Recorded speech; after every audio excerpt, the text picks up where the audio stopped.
Yeah. Oh, yeah. You know, we're back at it again with them boys. Sorry to hear about that, Maduro. Apostate Radio. Yeah. Oh. Yes. Yeah, we have glory to God and happy new year to all of you. Greetings and good evening. So many good things tonight. And all I'm going to say is I'm going to probably open the show with this and I'm going to close. Communism is a pestilence that must be purged from the earth.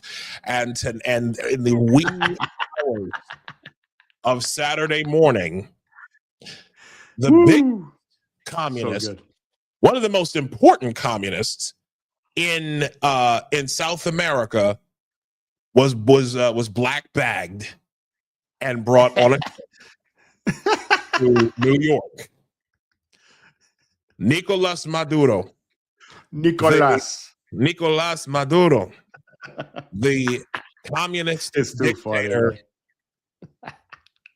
is on American soil.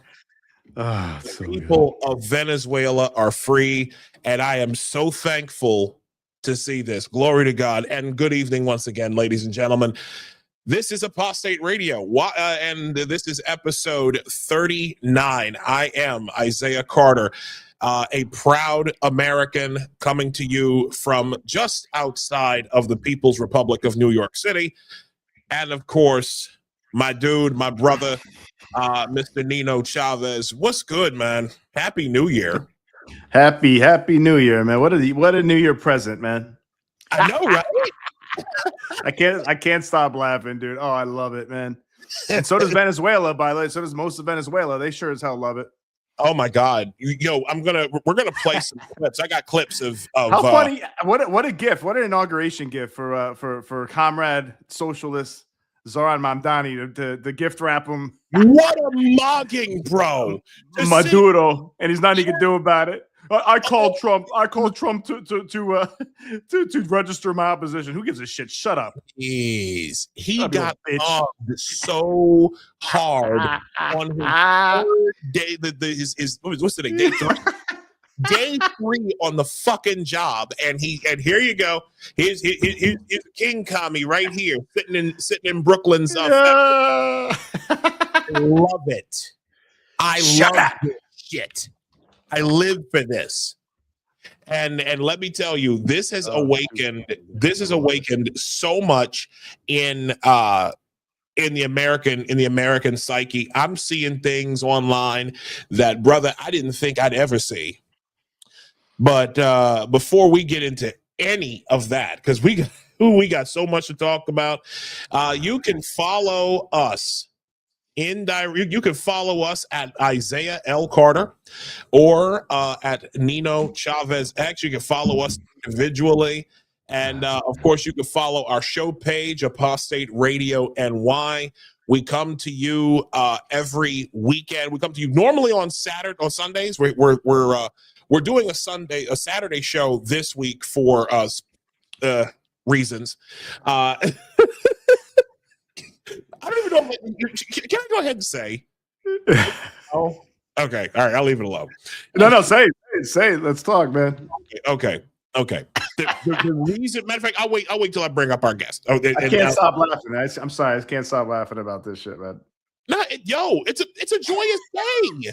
It is a joyous day. I don't care what anyone. Listen. God. Anytime a fucking communist gets bagged or blown up. Right, bro. They're having protests. They're having protests and Times Square. It's pretty piss poor. You know, all the leftists for hire, all the protests. They already have the goddamn posters printed and everything, probably from Soros, ready to go. And there's some fucking complete dipshit sitting there with a megaphone, like, who gave Trump the authority to to arrest the fellow president. It's like, he's not a legitimate president. First of all, didn't he lose like at least like 2 elections? He lost last year. Maduro lost last year's election. And then I think there was another election before that, and he lost. Yeah. So I think it was about 2.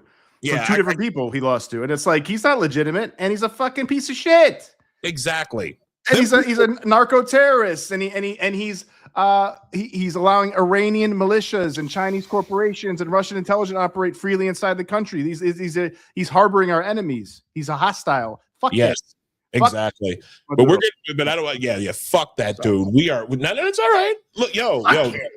It's okay, bro. This is a joyous day.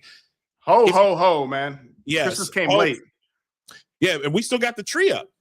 We still got the tree up. Keep it up, man. Keep that up Christmas today. Yeah, it's still Christmas over here. If you want to support our endeavors financially, and we really appreciate it, you can do so at buymeacoffee.com/apostate radio. We do appreciate everything that you. We thank you for all of your support and your kind words over 2025. So now we're going to get things started for 2026. And of course, and also there's Apostate Radio merch that's also available. You can get it at Realtime Inc. /collections/apostate-radio. So let's get into this, man. Let's do it.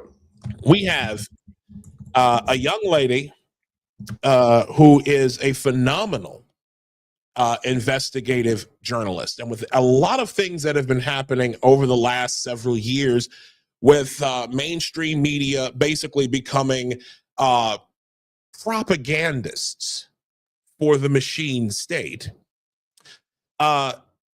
investigative journalism has basically dried up. There's nothing. I remember seeing years ago how like publications and publications that had investigative reporters basically just let them go because they said, oh, it's too expensive. And as that took place, as the disappearance of investigative journalism carried on, you started to see what passes for journalism as little else than opinion journalism. So coming to us this evening is the young woman who several months ago broke the Carmelo Anthony story, the boy who stabbed Austin Metcalf in the heart. We'll get more into that, but coming to us live is the wonderful Miss Sarah Fields. Hey, what's going on? How are you? I am good. How are you? I'm good. I'm coming at you from the nursery in my house because what used to be my podcast studio became a nursery with our 4th child. Oh, okay. Yeah. That's how it goes. Well, yeah, that's how it goes. I lost my studio and gained a baby. That's right. I did 2 recently too. So that's very. Is that your first? No, it's my 4th. It was my first. It was my first. So it was a beautiful thing. It is, yeah. Not easy, but a beautiful thing. Well worth it. Yeah, definitely not easy, especially as you get older. Yes, indeed. So if you could, Sarah, it is our custom here for first-time guests on our show we give them a chance to introduce themselves to our audience. And so we would like for you to tell the people who you are and what you are about. Okay. So before 2020, I was pretty much just about being a stay-at-home mom and taking care of my kids, and I wasn't involved online or in journalism or anything. I did do some writing, but that was pretty much it. And then after COVID, I got involved with activism in Texas, got involved heavily in Texas legislation, started going to the Capitol, started testifying. I do have my degree in psychology, a degree in gerontology, a degree in communications and commercial broadcasting. nutrition license, all that, but didn't know quite what I wanted to do with it until I started getting involved in Texas legislation and started realizing that I felt like I could use a lot of my education and even just common sense coming forward to speak on protecting children. So got involved in Texas legislation, started advocating for children.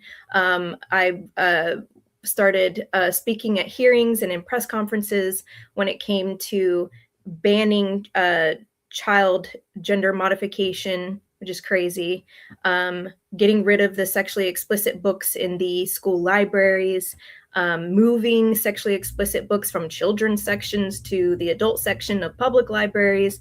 It just went on and on. From there, began advocating for parents that were in the public school system whose children were incidents with their children were being swept under the rug when it came to sexual assault, when it came to physical assault, when it came to indoctrination, and started writing on that and started exposing schools online. And that is how I began to build a following. I then got involved with some of the militia groups here in Texas, went and did some on the boots on the ground reporting at the border, built a little bit of a following off that, came back home, started again, still continuing to advocate for parents and children in the public school system, just built a lot of it off, a lot of my platform off of that. And then from there, started getting involved in investigative journalism because I started realizing that no one, before I even really understood citizen journalism or investigative journalism or anything, I just started realizing that the mainstream media not only was not reporting on the things that I was exposing, but was also painting it in a completely different light than reality, than what reality actually was. So that is how I got involved in what I do now. I am a precinct chair in my county, and I'm about to hopefully be a delegate again so I can be involved again in Texas legislation and help get some change going with some resolutions at a state convention, and then on to advocate for some pretty good bills that we have plans for the next Texas legislation. That's what's up. That's what's up. I had no idea that you were that deep into the whole oh my God, I'm stuttering. The Texas legislative process down there. I didn't know that. I just thought you were known. I just only knew you really for your investigative journalism work. That's great. That's awesome. But that is how I initially got involved, was with Texas activism and Texas legislation. Started really going up to the Capitol on a constant basis, especially during not this past legislative session, but the one before that, I believe was the 87th legislation. Got to know a lot of the legislators. I worked on, I don't know if you know who Chad Prather is, but I was, for a short period of time, I was his campaign manager for his gubernatorial campaign when him and Don Huffines and Alan West were all running to primary Abbott in 2022. So I was pretty involved in Texas politics. So yeah, like I said, I had only found out about you after the whole Carmelo Anthony thing, which we'll discuss a little bit later.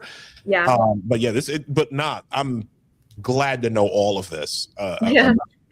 We'll get back into that, but let's get into the big news of the day. Yeah. Just like, wow. Sorry. It is just too fun. This has been one of the biggest days, I think. I love it. Of biggest days of all time.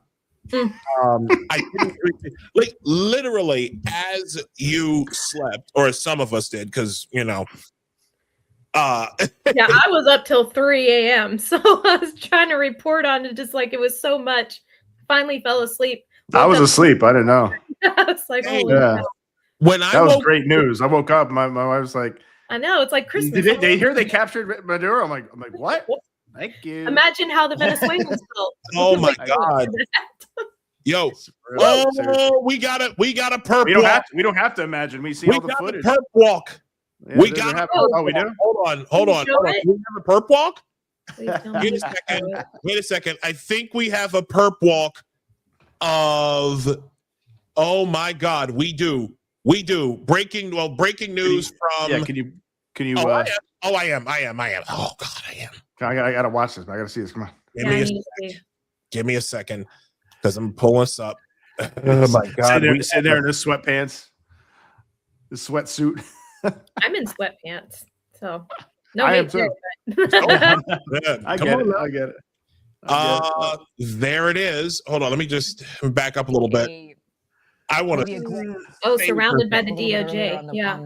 On the image that the president posted, blindfolded and handcuffed, and it appears maybe he's still blindfolded in a gray sweatshirt, which would likely come off as blue, given the daylight scenario, the lack of daylight over there. Again, Ambassador Bolton, who is behind the push? Who really wanted him out? And then number two, was there ever a plan for day two? Well, I think the problem in the first term, a lot of the president's senior advisors wanted to work with the opposition to overthrow Maduro, who had stolen the 2018 election. Yeah, we'll get into that. We'll get into that because listen, fuck John Bolton, okay? Fuck like F that guy. John Bolton is a deep state piece of garbage, and to hear his voice just automatically disgusts me. But ladies and gentlemen, you just saw a perp walk from, and that post was from War Clandestine, a perp walk of the now former Venezuelan dictator Nicolas Maduro. Not the president. Not the president. He was not the president. And matter of fact, you've been following this story a little bit, Sarah. Today, yeah. Today, well, till 3 a.m. in fact. Yeah, and then more today, but yeah. Yeah, like talk to us about just how bad. Like people don't really understand just how bad of a guy Maduro was. You see a lot of people who are like, oh my God, the United States and did something more, did an imperialism and no war for oil. Like everybody sounds like they're in the fucking a global war on terror again from 20 years ago. Right. But Sarah, if you could just give us a little bit of just how bad this guy actually was. How bad of a guy was Nicolas Maduro? It's really hard to really get into all the details because I'm really still learning about it myself. But the more I get into it, the more I'm trying to go to Venezuelan media and trying to go, believe it or not, find Venezuelan citizens on TikTok, because that seems to be one of their biggest means of getting out information is actually on the app TikTok, believe it or not. But from what I can, which I find interesting because they really tried to shut down TikTok. But a lot of them are headed to TikTok. So if you want to get a lot of really good information from Venezuelan citizens, that is an app I suggest searching on, believe it or not. But they were in an economic collapse. They were in a humanitarian crisis. They had widespread human rights violations. Just look at how they were celebrating. They were literally screaming their heads off in the streets, celebrating all day long. All day long. They would only, and they're probably still, I haven't checked in the last hour, but probably still are. They've filled the streets. You see all these videos of wives and husbands waking up their spouses and saying, hey, guess what happened? And just seeing some of these people break down in tears. When you see a reaction like that, you know it must have been horrific for them. When you see children crying, do you know how clueless most children are? When you really think about it, I mean, my children are clueless to a lot of what's going on politically. So when you see a child crying because of what happened early in the early morning hours, you know it was bad, because that means that child was feeling the brunt of what was going on in Venezuela. So when a child is acutely aware of what's going on around them politically with the oppression, that's how you know it was really bad. Yeah. That's how I feel. Kids are usually not aware about politics at all. No, they're not. But when they are when they are so oppressed to the point that the children start to feel the oppression, Right. when the You know children that's are feeling serious. the brunt of, the lack of food or, shelter, whatever it is that they've been deprived of, it was bad. When you see children crying for joy because this evil man was just removed from their country, removed from a dictatorship position, that's how it was really bad. Yep, for sure. Weeping. I'm so happy with this. Let me just while matter of fact, like I'm looking for the White House's post on this, but to just kind of illustrate what you were talking about, I want to share this. This is from the ex user, the older millennial. And that's my friend. Oh, yeah? Oh, that's nice. my friend Joe. Yeah. Nice. Well, I'm following him right now. I just followed him. And he says, just look at it this way, liberals. The U.S. just held a 4-hour no kings protest in Venezuela. And this is from, it looks like Telemundo. We have to watch this. Like the emotion is so real. Watch. Muy emocionada llorando. ¿Cómo se siente? Cuéntanos por qué llora. Felicidad, tantos años esperar esto, Señor. Gracias, Señor. Ay, Dios mío, esta es una alegría inmensa. Gracias, Señor. Gracias al presidente de Estados Unidos. Yo solo estoy esperando hace años. Cómo he sufrido, cómo no han hecho daño, cómo han matado a mis hermanos. Ay, esto ha sido horrible, mira.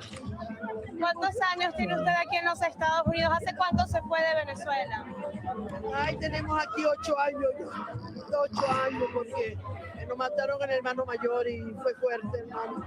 Secuestraron a mis hermanos, eso fue fuerte. Jeez. Y doy gracias a Dios por todo esto, porque ha sido fuerte. Muchas gracias. ¿Su nombre? Yajaira. Yajaira. ¿Qué parte de Venezuela es? De Maracaibo. De Maracaibo. ¿Y qué le dice a las personas que están viendo en este momento toda esta emoción de los venezolanos, a los venezolanos que han sido el centro de atención de las noticias, tanto por lo que ocurre en Venezuela como por el éxodo de los venezolanos, los migrantes venezolanos? Fuerza. Que sí se puede, que tuvieran paz y fe, como yo tengo 27 años esperando esto, que sí se puede, que tengan esperanza de todo, que vamos a ser un país libre, próspero y que todos vamos a salir a disfrutar este momento. La veo muy emocionada, llorando. ¿Cómo se siente? God bless, man. So yeah, I mean, for everybody listening on the podcast, she said that two of her brothers were kidnapped. Two of them. And two of her brothers. Somebody was killed. Yeah, one of her brothers was killed, and another was kidnapped. That's just some random person they picked up on the street. How many? That was in Florida. That was in Florida. Yeah, that interview was done in Florida. And someone tried to come at Joe in the comments and say, "Oh, this was in Florida." He was like, "Well, then would you like to see Venezuelan streets then?" And then, of course, he posted what's going on in Venezuela because they're all celebrating. But a lot of people were saying, "Well, that's in Florida. It doesn't matter." Did you know that she is probably an actual legitimate immigrant who sought asylum? Yeah, exactly. And they don't want to hear from them. They, the left don't want to hear from them. So, nope. But her story is horrific. So, man, I'm very happy for her. And to that point, and talk about. I just want to say, Isaiah, just a little context here. I mean, perspective. It's like people were talking about, fascism here and dictatorship and all that. And like, that's what that really looks like. Yes. How many people do you know? You just pick somebody randomly in the crowd and like, oh, 2 of my brothers were kidnapped, 2 citizens were kidnapped, and my other brother was killed by the dictatorship, by the socialist dictatorship. It's like that's what that looks like for real. Not Trump removing illegal aliens, not Trump stopping gender indoctrination of children, things like that. That's just common sense. That's just what you should do. But that's real dictatorship. That's what socialism really is like. And that's part of why you'll see people from Venezuela risking their lives, putting their babies to human traffickers to see if they can get them across the border. I see people in rafts in Cuba, dangerous rafts going across the freaking Caribbean Sea to just just for the chance to be in free land in America. Like, that's why do you think they would do that otherwise? You know, like that's reality. It is reality. And what truly angers me is, like I said, the arrogance and the conceit from white liberals in this country. These mostly female. I have mostly female, yes. Yep. These evil, like I've been screaming about New York City's like overpopulation of white, over-credentialed, over-educated leftist people. This place is, and let me tell you something. To listen to these disconnected, these arrogant, just like clueless people who literally the only time they've ever interacted with a Venezuelan is when they were going to get food from a Venezuelan restaurant. From their Grubhub. They couldn't point to it on a map. They couldn't point to Venezuela on a fucking map, and yet here they are. You know, I got clips of this too, because Nate Friedman was down at Times Square today. Shout to Nate Friedman. I want to get him on the show. Like the way in which these white liberals just act as if the people of Venezuela were just like they're sad about this. It's ridiculous. This is the streets of New York City today. This is in Manhattan. This is in Chinatown. Actually, I know exactly where this is.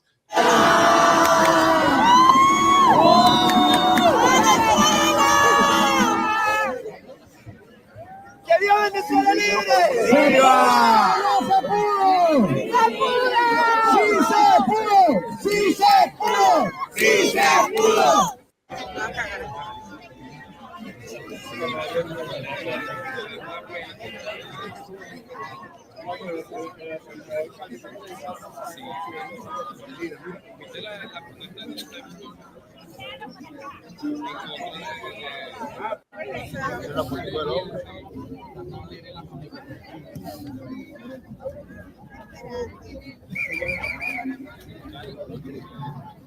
Like these, like they're ecstatic. This is a bit muted, but we're talking about people. We are talking about people who underwent actual oppression. Right. And go ahead. I was going to say they're fully aware of what happened too, because I mean, if you look and see some of the things that they're saying, they know full well that he was not their legitimate president. They knew full well that I believe it was Edmundo Gonzalez who was supposed to win the presidency. And they'll call that out and they'll say Edmundo Gonzalez was supposed to be our president. He is our legitimate president. They know they're very fully aware, and they felt helpless to do anything. There is a video that I saw where a little boy is sitting on his dad's shoulders and he's just crying. And that is the one thing that made me cry today. And I wish you could find it, but it was so good. Yeah, one of my best friends is Venezuelan. He had to flee Venezuela when he was like 11 with his family, and he's done very well for himself now here. And one of my best friends in New York City, we lived together there for a while, and he's happy as hell about this. And he's like, yeah, you ask any Venezuelan in America, they're gonna support this, like no doubt about it. He said. And my wife said she has a Venezuelan friend and said the same thing. They're so happy about it. It's like I've yet to find a Venezuelan that's upset, and the only ones that would be in the Socialist Party that are close to what the hell is his name, Maduro. And they're the ones that are as always in socialist communist countries, they're the few favored people that probably get a little bit more scraps, maybe a little bit more money, depending. And those are only people that are probably be unhappy about this. Everybody else would be happy to actually have freedom and get the wealth, some of the wealth from their oil. Venezuela used to be one of the wealthiest countries, if not the wealthiest country in Latin America. Right. It was. And now I think it's the poorest, besides maybe Cuba. Yeah. How'd that happen? And the fact that the leftists choose to be I don't even think that I think that they are willfully ignorant. I think that they have look at all the videos that are out showing how these people are celebrating, and it's like they completely choose to ignore it. That's willful ignorance. It's like they have to have something to be angry about. It's just some of the interactions I've seen on some of my posts just today. I'm like, what is wrong with you? Like one individual, I was showing these people celebrating. I'm like, woo, I'm so excited for Venezuela. And someone said, well, maybe we should just send you there. I'm like, well, sure. Right now they're having a party. Let's go. South Americans know how to party. South Americans know how to party. Like, you threatened me with a good time. Threatened me with a good time. Yeah. It's probably actually very fun to be there right now. Oh my God. Yeah. Now it's so funny you mentioned that, Sarah, because I do have a little bit of communistic tendencies, because like Lenin once said, I like to heighten the contradictions a little bit. Okay. So for context, right? And this actually works because you just saw, ladies and gentlemen, that video of Venezuelans in the streets of New York City, in the streets of Manhattan specifically, celebrating the toppling of Nicolas Maduro. Now, let us contrast that with the newly sworn in mayor of New York City, Zoran Kwame Mamdani. I want to make sure I get the dear leader's name right. Zoran Kwame Mamdani, since you want to be fucking Barack Hussein Obama. Douchebag. Right. Fucking douchebag. Now, just to set the scene of real quick, they are in. Look at all the white people here. Look how white. Exactly. That's the first thing. I know this neighborhood. They are on McGinnis Boulevard in Greenpoint, in Brooklyn. For those of you who are unaware, McGinnis Boulevard used to be a major thoroughfare into Queens. Okay, you cross over the Pulaski Bridge over Newtown Creek, and you're in Long Island City. I know this area very well. What has happened to McGinnis Boulevard over the last several years with their bike lane perversion and all of their foolishness that these communists have been doing in the interest of removing car lanes? McGinnis Boulevard is a very busy street. So now you've got all these white people that he's surrounded by. This is day 3 on the job. And this is what this guy is talking about. I was briefed by my first deputy mayor, my chief of staff, my chief counsel, the police commissioner, as well as other members of my team. I called the president and spoke with him directly to register my opposition to this act and to make clear that it was an opposition based on being opposed to a pursuit of regime change, to the violation of federal international law, and a desire to see that be consistent each and every day.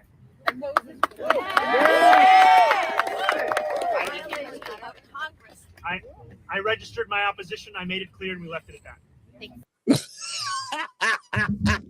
What a moron. Zoran the moron. I registered my opposition. Opposition to what? I registered my opposition. Shut up. We don't want the Venezuelans freed. Yeah, it's like, who the hell are you to be talking to? Why don't you bring some Venezuelans and see what they say? Right. Oh my God. Again, clown. Ladies and gentlemen, that's who we have as well. I don't live in New York City anymore, but that's who the mayor of New York City is. That is who the mayor of New York City has surrounded himself with. And to think that guy had the dictator of Venezuela perp walk through that borough in Brooklyn. I know, I used to live in Brooklyn for 5 years. I know the borough like the back of my fucking hand. Okay, he just perp walked. He was perp walked him through Greenpoint. No, he perp walked him through downtown. Oh, okay. The federal detention center is in downtown Brooklyn.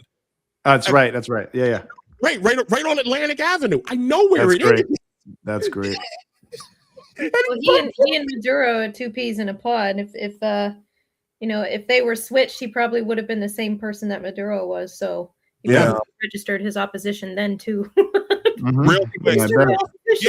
Don't take away my power. Exactly. No, true.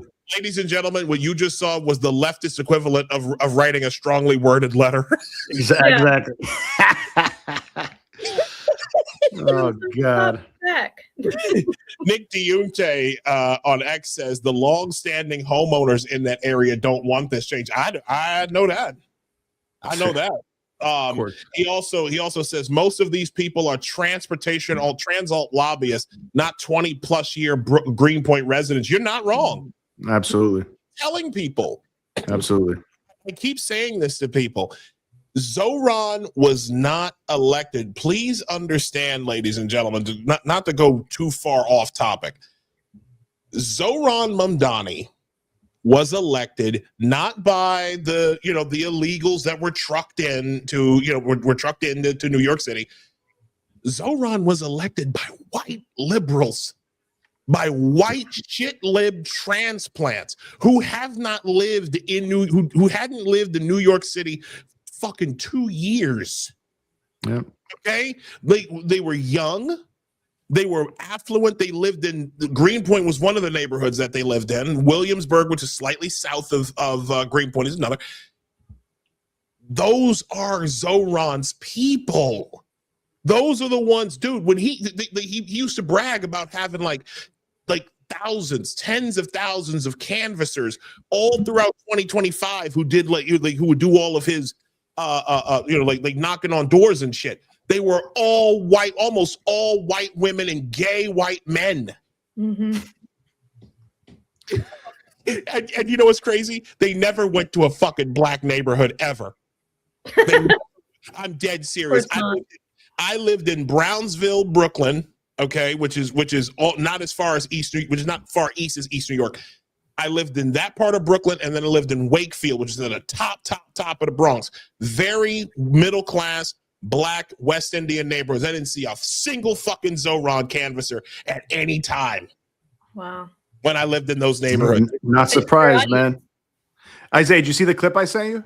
I did. I'm going to that next. Matter of fact, I already have that. Sarah, did you hear Rubio's little speech this morning?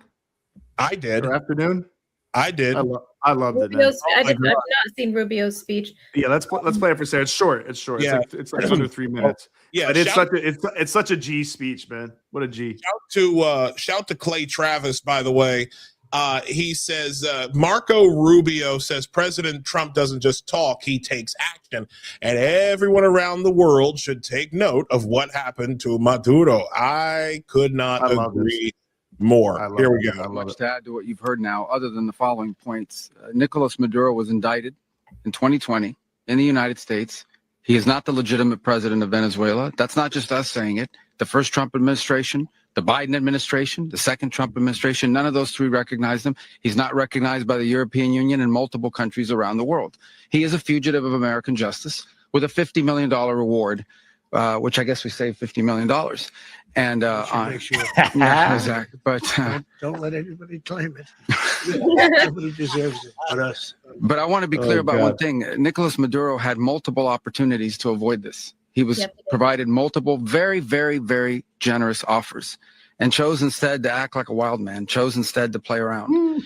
And the result is what we saw tonight. Playing around. The other message here is the following. You have a guy, like many people around the world, they like to play games. You have a guy who decides he's going to invite Iran into his country, is going to, do the confiscation of American oil companies, is going to flood our country with gang members, is going to take Americans prisoner and try to hold them for hostage and trade them like he was able to do with the Biden administration. Basically likes to play games all this time and thinks nothing's going to happen. And I hope what people now understand is that we have a president. The 47th president of the United States is not a game player. When he tells you that he's going to do something, when tells you he's going to address a problem, he means it. He actions it. I can tell you, I've watched this process now for 14, 15 years, been around it. Everybody talks. I'm going to do this. I'm going to do that. When I get there, we're going to do this. We're going to take. This is a president of action. Like, I don't understand yet how they haven't figured this out. And now, if you don't know, now you know.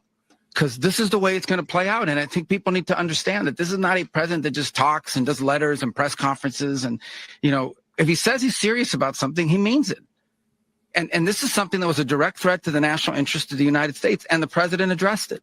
There's a president of peace, by the way. I told you what I just said earlier. This guy had multiple opportunities to find his way somewhere else and figure out another. He could have been living somewhere else right now, very happy. But instead, he wanted to play big boy. And so now, you know, he's got other sets of problems on his hands. And but I think that the message here should be for the world. Look, the president doesn't go out looking for people to pick fights with. He's not generally wants to get along with everybody. We'll talk and meet with anybody, but don't play games. Don't play games with this president's in office, because it's not going to turn out well. And so I hope that I guess that lesson was learned last night, and we hope it'll be instructive moving forward. Mr. President. Mr. President. You want to play? Wow. Yeah. You want to play big? You want to play big boy? And if you don't know, now you know. Mm-hmm. Wow. How fucking fitting is that? How fitting he is was that? Talking. That was gangster, man. Think about it. He's trying to be a wild man. He said. Yo, Nino, check us out though. I can't, man. I can't take this. The president, so Marco Rubio, our beloved Secretary of State, and maybe he got like 2-3 other jobs that we don't know about. He quoted Biggie lyrics. Yeah. Oh no, now you know. Now you know. That's right. It's a millennial move right there. All right. Now hold on. Now Biggie was from Brooklyn, born and raised in Bed-Stuy, do or die. It's all Brooklyn, man. And Nicolas Maduro is in Brooklyn. He's locked up in downtown Brooklyn right now, bro. I love this shit. I love it. I love it, man. And the funny thing is, too, man, I just learned this a couple hours ago. Maduro put a hit out on Secretary Rubio. He put a hit out. Yes, so Rubio was definitely pushing for this shit. He's like, oh, you gonna try to kill me? Nah. Mm-hmm. Nah. Yeah, it ain't happening that way, Bucko. He's loving it. Ain't happening that way.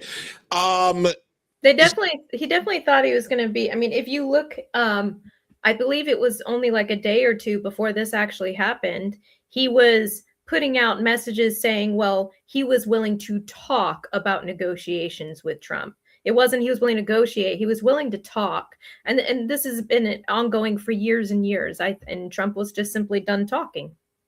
Also, and didn't China just show up there like yesterday or something? So I think that's how he pushed it a little bit. Like, oh, you guys gonna try to make some moves? No. It was insane. Change of plans, guys. Change of plans. Matter of fact, I think you know what? I'll look for it. I'll look for it in a second. But he was like, there's a video of him where he was like talking to Chinese officials. Mm-hmm. And openly, like other people were videoing it. Like they're all speaking in, like they're all speaking Spanish.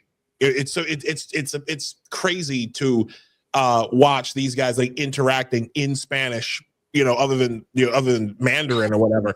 And to sit there and watch, that was the meeting that took place hours before he got picked. He got black bagged by Delta Force. Fucking love it. I love this country, dude. I absolutely love it. I love it. Voting for Trump was the best. Third time's a charm, both in marriage and in voting for Trump. Dude, I love the message it sends. I love the message it sends to Russia, to Iran, to China. It's like, look what we could do, man. Don't fuck around with us. Look what we did in Iran. Look what we did with this guy. Can you guys do this? You guys probably can't even pull this off. And I love it. Just that's a sign of strength where it really is. It must be a deterrent. Even as Xi Jinping, even with China with their capabilities, they got to be sitting there being like, man, they didn't even like lose a single soldier. Like they didn't lose a single soldier. They just kidnapped him like he's a fucking child. Exactly. And that's the kind of strength we got to portray. We got to kick people out of our own backyard as this Monroe Doctrine. I support this 100%, man. Same. I'll probably do something about like talk about the Monroe Doctrine a little bit in another show. But I do want to go over. But I want to just go over this too, because I thought this was fucking hilarious. Nate Friedman, who I would love to have on the show. He actually, I've started watching on this live stream, dude. The people this guy was talking to, the people who Nate Friedman was interacting with in Times Square today, they're fucking retarded. Yep. Yeah, it's retarded. Yep.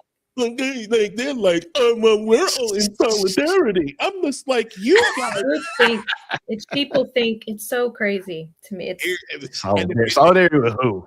Is solidarity? That's the question. Dictator, good job, guys. in solidarity with. Nate Friedman posted at 6:55. He said, "I showed a no war with Venezuelan protester how Venezuelans are celebrated in the streets. Brain.exe stopped working." Oh boy, here we go. Fleet clowns. Oh yeah, here we go. Communist flag over there. What brings you out here today? I'm organized with the Revolutionary Communists of America. We're out here to say hands off Venezuela, and we unequivocally stand with the people. Think about what he just said.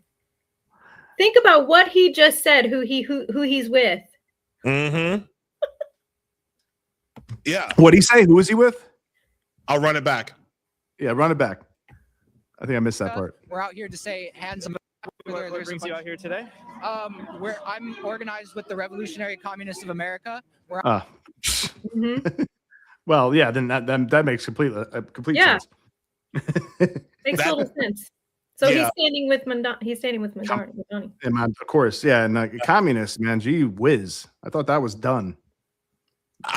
Oh boy. Out here to say here we go. Hands off Venezuela. And we I think I've seen this fucking kid in Queens. I think I've seen him.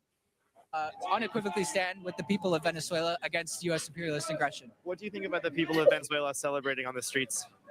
What? What do you think about the people of Venezuela? He's gonna get mad. I'm gonna be mad. He's like, what? What?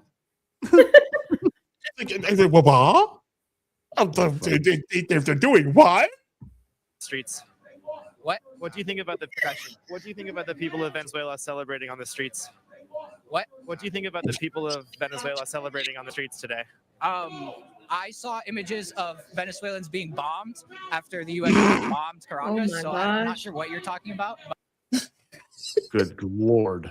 Willful ignorance. We're just gonna skip over that. We don't care.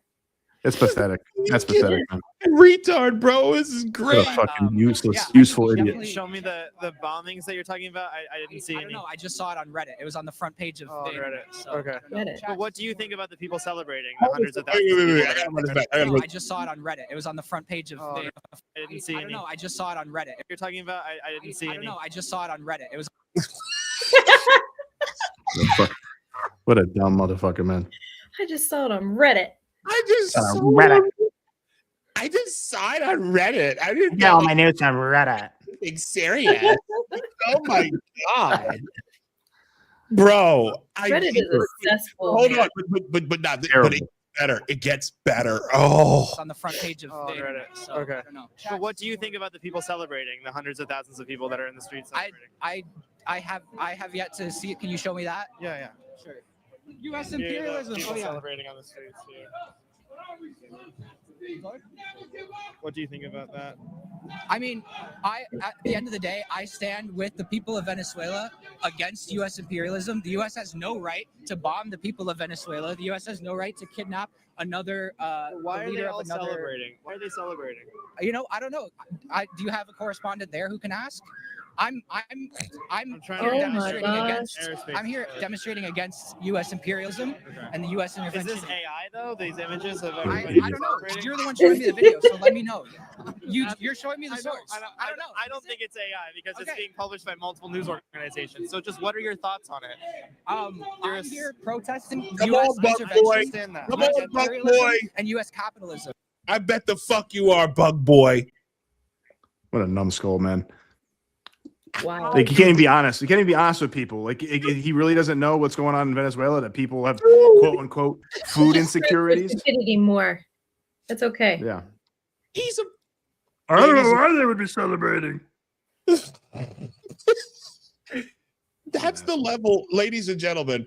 That is a bug man. That's bug man. Okay. And that is someone, that is someone who has had his individuality like bled from him. Mm-hmm. That is someone who is a cog in the machine. That is someone who is a member of the cult of the state. That little boy is your enemy. I'm shocked nobody like snuffed him in that situation. I'm surprised nobody like gave him a quick. Life is snuffing him, man. Every day he wakes up. Yeah, but let's. I think we should transition to Sarah, because we got some stuff that she probably needs to share. We're getting long in the tooth in this. We are. Yeah, we can get back. We can get back to this stuff after if she has to leave or anything. Well, she's a new mother of 4 now, so. Yeah, absolutely. And listen, we're right on schedule. We're actually doing good. We're at where you said we were going to be. So exactly. Good. Perfect. Oh, okay. All right. I didn't know. Yeah. All right. Perfect. Yeah. Not, bro. I am all for mogging. Oh boy, hold on. I got before. No, you got to give me this. You got to give me this one. Hold on. I got to find it because it's on my because the esteemed president of El Salvador, Nayib Bukele, joined in on this. Okay. And hold on, because no, I posted it earlier today. Just give me a second. And just rolling through. I'm gonna plug in my computer really quick. Go ahead. Go ahead. Me. Go ahead. It's Nayib Bukele. Here we go. Got it. Here we go. Just found it. So let me pull that up. This guy, so he posted this video. Tenga la seguridad el pueblo de El Salvador que ningún mequetrefe, ningún pelele de imperialismo como el tal Bukele va a separar a los pueblos de El Salvador y de Venezuela. Seguiremos unidos. Bukele, el que se mete con nosotros se seca. Te secará, Bukele. And that's the image of him. Wow. Black bagged and headed on a ship to New York City. Yeah, in Spanish, you were saying if you mess with us, Bukele will wither or dry out. It's like, what the hell does that even mean? Yeah. No, I never heard that shit before. He was like, without us, you are nothing. I think the only people withering are your people, man. That you're freaking let starve to death. Yeah, James Stevens says these people wouldn't last a month in Cuba, and he said, and Martin, because of course they are cheering while people bomb media. I don't know what that was. Let me see. Yeah, that's crazy. So anyway, I think it was sarcasm.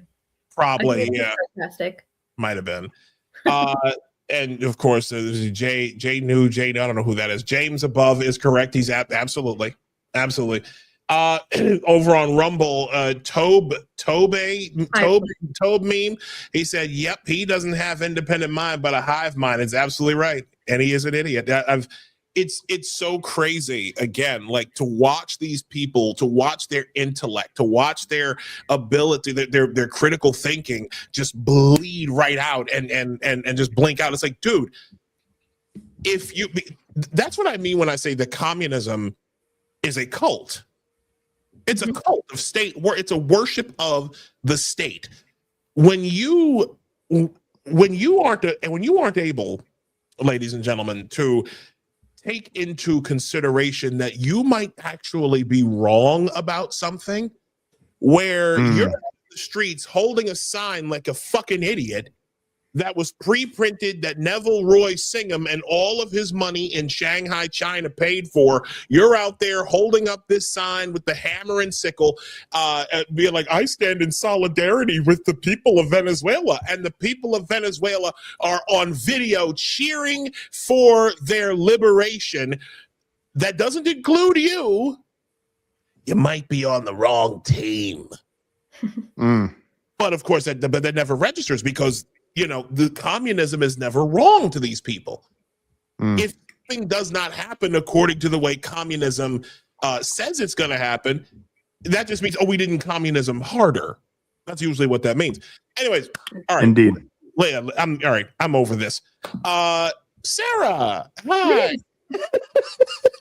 Speaking of hive mind and group think. Speaking of hive mind and group think. Oh God. So yes. So we know you from what was it, back in April, I think it was, where the tragic murder of a white teenager by the name of Austin Metcalf by this kid by the name of Carmelo Anthony. Correct. If you could remind us and remind our audience, who is remind us of this situation and talk to us a little bit about it. Sure. According to witness reports and according to basically everyone who was there, what happened was they were set up to be at a track meet. Austin and his brother Hunter were both there to set up to be at a track meet. It was during there was a delay because there was lightning detected within a 30-mile radius of the track. So it was not raining at that point. It was lightly misting, according to everyone that I have talked to in this case. And I've talked to just about everybody up until there was a gag order and a protective order put into place. But it was misting, and Carmelo Anthony walked up and was under the tent. He was not supposed to be underneath that tent. This is alleged, but from what I have been told by people who were there, things had been turning up missing underneath some of the school tents, and they weren't sure, obviously, who the thief was, but there are rules and policies in place under that ISD that unless it is your team's tent, you are not supposed to be under there. Carmelo's team was there, so there was no reason for him to be underneath their tent. And the coaches had given permission. You got to think about the fact Austin was, I believe, a senior, and so was Hunter, and was in a leadership position. And they had been given permission to kind of, control the situation, make sure the people were not there that weren't supposed to be there, so on and so forth. Austin saw Carmelo and asked Carmelo to leave. Carmelo would not leave. From what I understand, Carmelo said, again, I need you to leave. Carmelo said, make me and see what happens. Or touch me and see what happens. Sorry, that's what he said. Touch me, see what happens. Austin, not thinking that anything would happen, again, asked him to leave. Carmelo said, punch me and see what happens. Austin then grabbed Carmelo by the shoulder. Carmelo, at this point, had his hand inside of his backpack. He then pulled a black foldable knife out of his backpack and lunged the knife into Austin Metcalf's heart, killing him almost instantly, and then took off running, threw the knife and took off running. Jesus Christ. Yeah. Wow. Pretty horrific event. A lot of teenagers witnessed this happen. A lot of them are suffering PTSD from this. Even now. Shock. Yes, it's bad. Hunter is struggling, as you can imagine. This is his twin brother. I'm imagining having a brother. Yeah, not just a brother, a twin brother. You have a very deep connection to your twin. So Hunter is struggling with this as well, but everything that has unfolded since this event has been something I have never, ever seen before in my journalistic career. I have asked other more seasoned journalist than I, have you ever seen what has been going on since this happened? And none of them have. They can't believe what has been happening since then, which I'll get into. But that gives you your basis of what happened that day. I remember hearing about this initially, and I actually talked about it several months ago. Like it was on another show. I believe it was on Pop and Politics. Shout to KJ and Metro Conservative Media. I remember talking about this, and then like what made me especially angry about that particular thing was how quickly the boy and his family were able to raise money. Right. Yeah. Like, imagine how inverse, like, if you I know you can fill us in on those details. I'm looking for the video of his press conference. The press conference. Yeah. Mm-hmm. I'm looking. Yeah, if you have that, if the link, just drop it in the private chat, because I do want to show people that, just refresh people's memory on that situation. But like he raised what, like over $500,000 so far, yes, in a week, or no, or was it like a couple? Well, not of in a week, but he has raised over $500,000. Yes. Over $500,000 for his quote unquote legal defense fund. And the money didn't go all to his legal defense fund, did it? No. So it's interesting because at first, and man, I kind of wish I'd come more prepared with a lot of screenshots for you, but initially the Give, Send, Go was set up as the legal defense fund. Then when they started getting called out for having a very nice home, living pretty lavishly at the time, because they started getting called out for that. They changed the description on their Give, Send, Go to cover legal fees, security, moving, transportation, and living expenses. So basically everything. It covered everything. That's insane. Well, that's a good way to get rich, just randomly killing a teenage kid. It's very killing out of sport. That's pretty crazy that we live in a world where that's a black kid killing a white kid, a black kid killing a white kid, then running behind the cover of his parents and the other adults in his life, who then run interference for him by calling everything racist. That's basically what happened, right? Like, yeah. didn't Austin Metcalf's father go to some press conference and this guy Dominique like just straight up like talked shit about him while he was there? Like it was a wild, and after he left, yes. So go headed to the press conference. Let me tell you a little bit. I'll look for this in just a second. A little bit about that press conference. They had the press conference, I believe it was somewhere around the 17th or the 18th of April. Before that, they had brought on Dominique Alexander as their official advocate for the family. Dominique Alexander, I then began looking into him. And also going back a little bit, don't forget that when they when they arrested Carmelo, he said, "I'm not alleged, I did it." So we already have an admission right there. Oh my God. Yeah. So they said, we have the alleged, whatever. And he said, "I'm not alleged, I did it." Like he opened his mouth and said that. He was then arrested. Then he said, "He touched me." Okay. I want you to remember, he didn't say they touched me. He didn't say I was attacked. He said he touched me, and then went on to say, "Couldn't this be self-defense?" I believe once they put him in the vehicle. Not sure exactly when he asked that, but this is the interaction that he had with the police officer. Okay. Mm-hmm. They brought on Dominique Alexander as the advocate. Dominique Alexander's rap sheet is longer than my freaking arm. Okay. This man is violent. This man is known for assault against women. This man was known for shaking a baby to the point of brain damage. This man, I pulled up so much information on this guy and exposed him for who he was.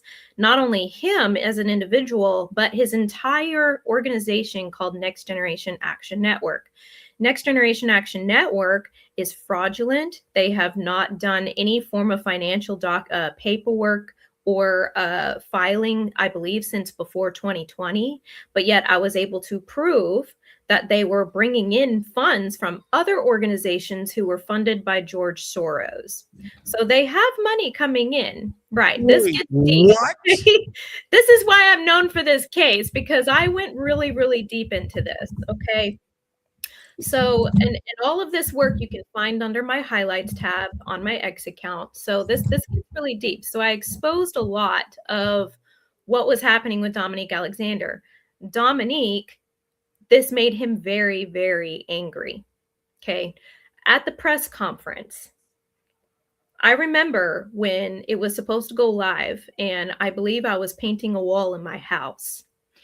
And I was like, what is going on? It was supposed to start at said time. It hasn't started yet. What is the delay?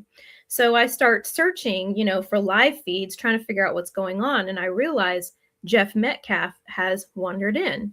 He's not hurting anybody. He's not doing anything. He's just standing there with his sunglasses on, just standing there, just wanting to listen.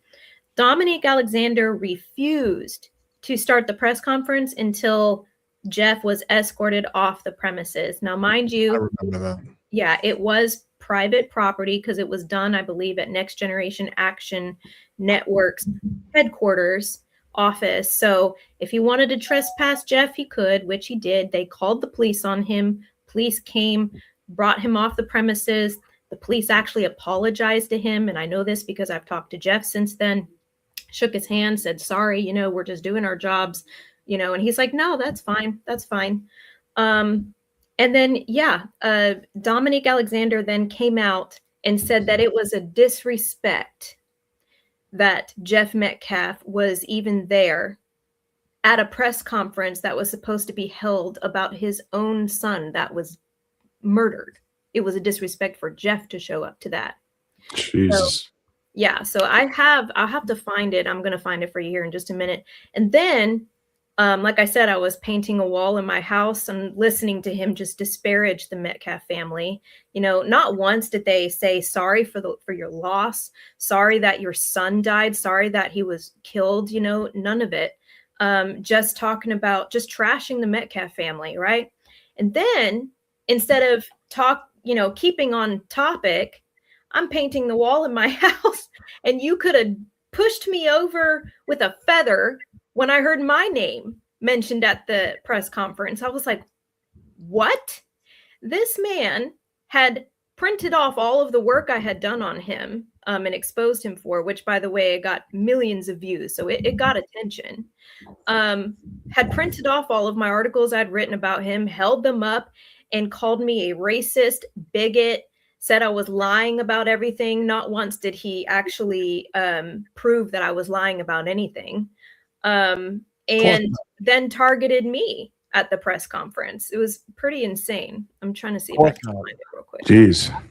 I did find the video, the clip of the first press conference. I did find that. So I'm gonna bring that up right now. Okay. And it is from, I did go to your highlights and take a look at it. So everything's under there. Yeah. So here it is. Dominique Alexander opens by chastising the father of Austin Metcalf for attending the public press conference. He was forced to leave. It's a disrespect. It's a disrespect to the dignity of his son.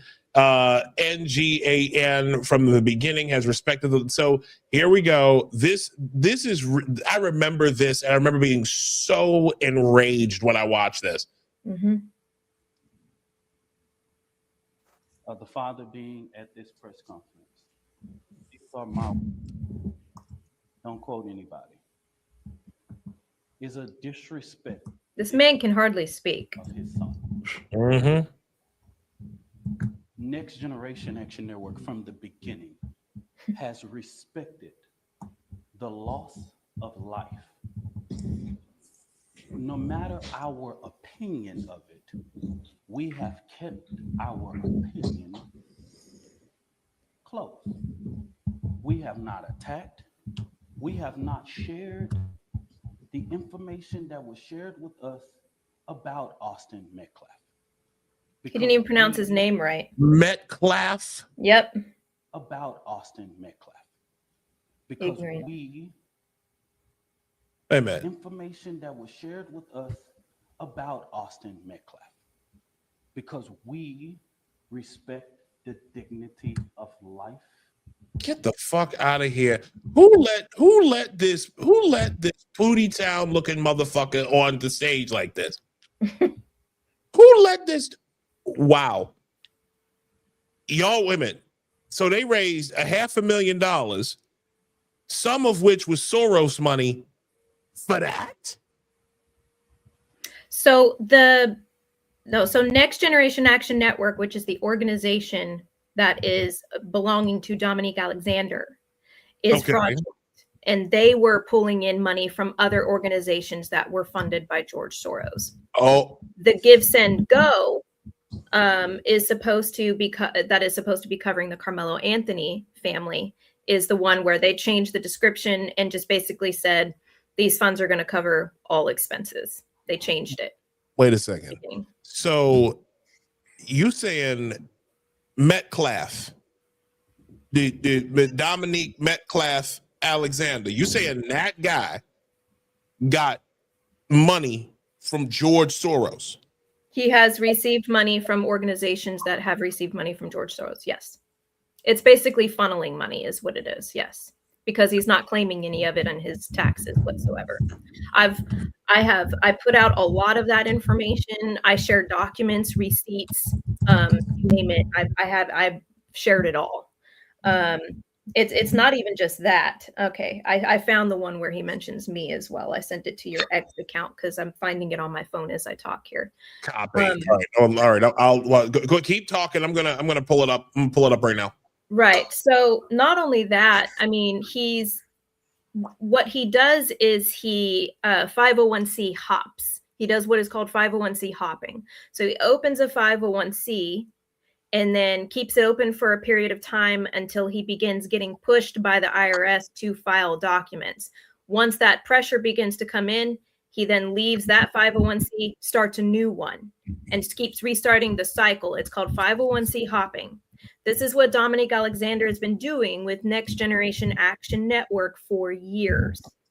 This man has also been running, he's been endorsing people with his organization illegally because you cannot endorse unless you meet certain legal requirements when you have a 501c. It's a completely fraudulent organization, basically doesn't exist. He is literally, I believe, money laundering. He's got to be. Yeah. I did find. He's also running a fraudulent security team. So I've also proven that as well on his website. If you find the video of Carmelo Anthony being escorted out by Next Generation Action Network, being escorted out by Dominique and his security team, which, by the way, under the Give, Send, Go, it says that this funding is going to go to a security team. Now, guess whose security team that money is going to? Oh, no. Who is not licensed in any shape or form to be security officers. Wow. So he's just stealing this family money left and right. Yes. Oh my God. So here's the video. I'm going to read the above post. Dominique Alexander, a felon who beat a baby to the point of brain injury and is acting as an advocate for Carmelo Anthony's family, is angry that I exposed him for what he is, a grifting, racist pot stirrer running a fraudulent organization. He called me out by name during his press conference.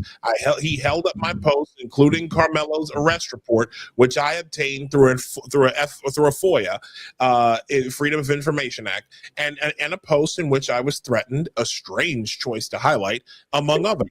He claimed my intent was to interfere with Carmelo with a K's family receiving assistance. This man has placed a target on me and my family for reporting the truth and investigating him and his organization. This is who he is, and I will not be intimidated. I am no stranger to threats. I have received them nearly every hour for the last 4 days. It will likely get worse. Please, speaking like Maduro's friends for a second. Please pray for my family. And here's the video. Sarah Fields. Never heard of this woman. This is the kind of despicable things that led to the father being here. Political operatives motivated this family. He's mad. Lord. Carmelo Anthony posted. What a moron. I want you to look at what he's holding up right there. Shows. Hold on. Let me bring this back. Motivating Sarah Fields. Never heard of this woman. This is the kind of despicable things that led to the father being here. Political operatives motivating this family with hate. Hate? Carmelo Anthony posted on something. On something. Yeah, do you know what he's holding up there? It's a threat towards me. What a moron. I sent it to you, Isaiah. I sent you on your X account. I sent you that post that he's literally holding up. Isaiah, can you send me these too, or Sarah? Yeah. I got you. I want to repost these later. Okay. Maybe I'll do it tomorrow morning. We're probably get more visibility. Yeah. You know what? Yeah, I'll shoot these out too. You don't have to worry about it now, but yeah, at the I can. Yeah. Yeah, I definitely want to repost these. This is ridiculous. This is crazy. All right, here we go. That's really shameful. Believe it or not, guys, this gets worse. Jesus. Oh my God. Okay, here we go. Of lies that are threatening this family. Fucking waving it. Posting the family's picture. These are the type of lies. She's getting millions of views. Oh, no. Wait, can you pause this, Isaiah? Yeah. Sarah. Go ahead. What's his name? Dominique Alexander. I'm pretty sure Dominique Alexander is a graduate for daycare for quality leering. On the way he's talking. It's so bad. He cannot talk, he can't pronounce. Wow. It's so hard to understand even what the point he's trying to get to. He's definitely one of them quality leering boys, man. I'm telling you. Quality leering.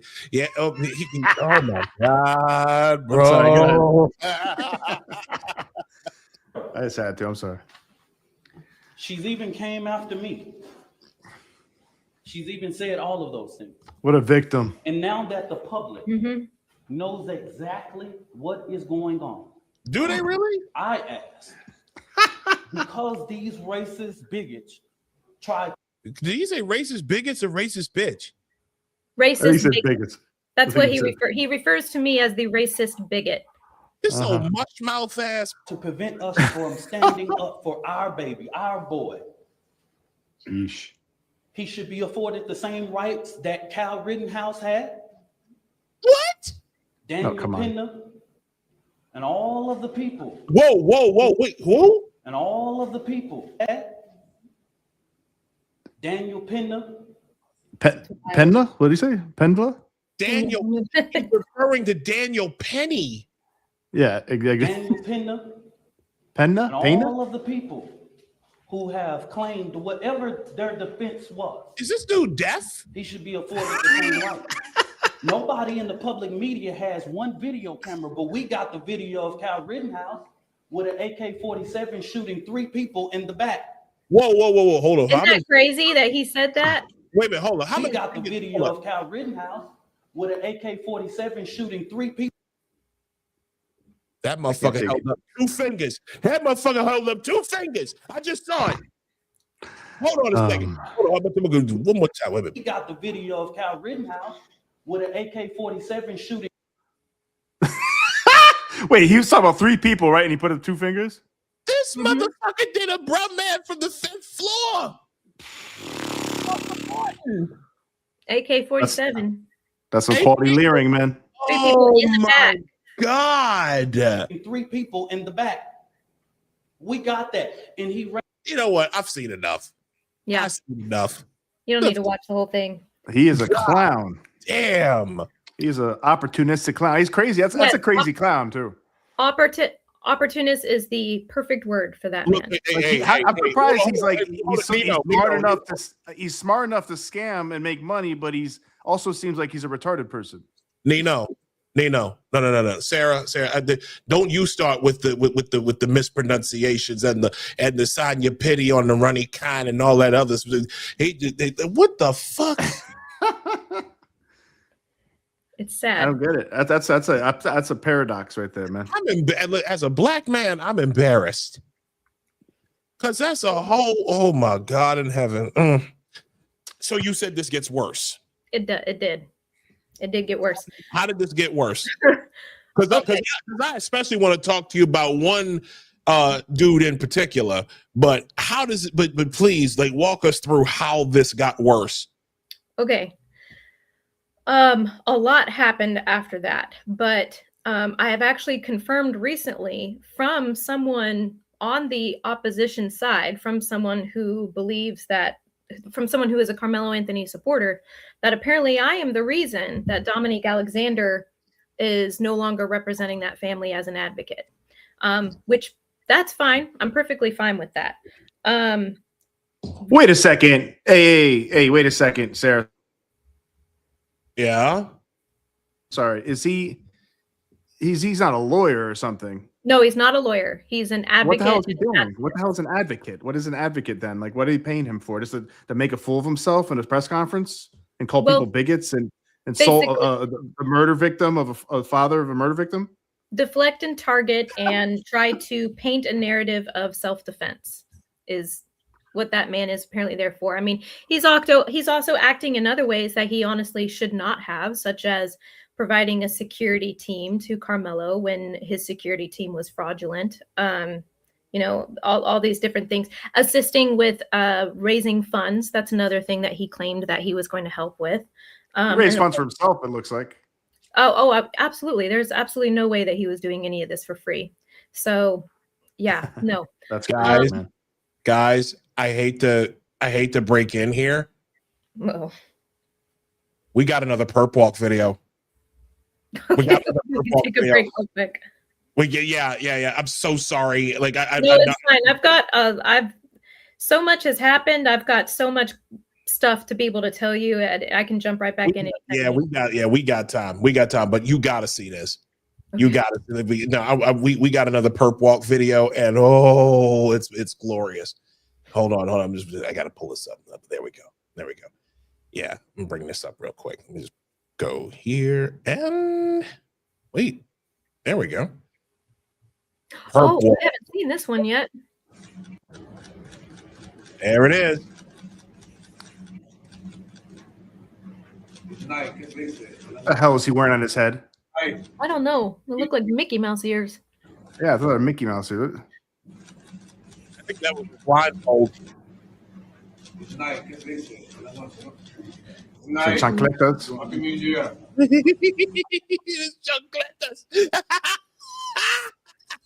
Maduro, man, what a bum. Just leave him out in the cold for a little. Just let him experience that for a little bit. Just leave him out there. Yeah, exactly. Okay, I'm sorry. I had to break. I love seeing that. So he was an advocate, making money off these people. So how this all started with me originally was I had written an open records request for the arrest report for Carmelo, right? When I posted the arrest report, which is my original reporting on the entire thing, and all it said was arrest report for Carmelo Anthony. That's all it said. I didn't make it about race. I didn't make it about anything else. It was just very simple. Here's the arrest report. You can read it for yourself. Literally within hours. And by the way, I believe that post got close to 13, 14 million views. Did not expect that.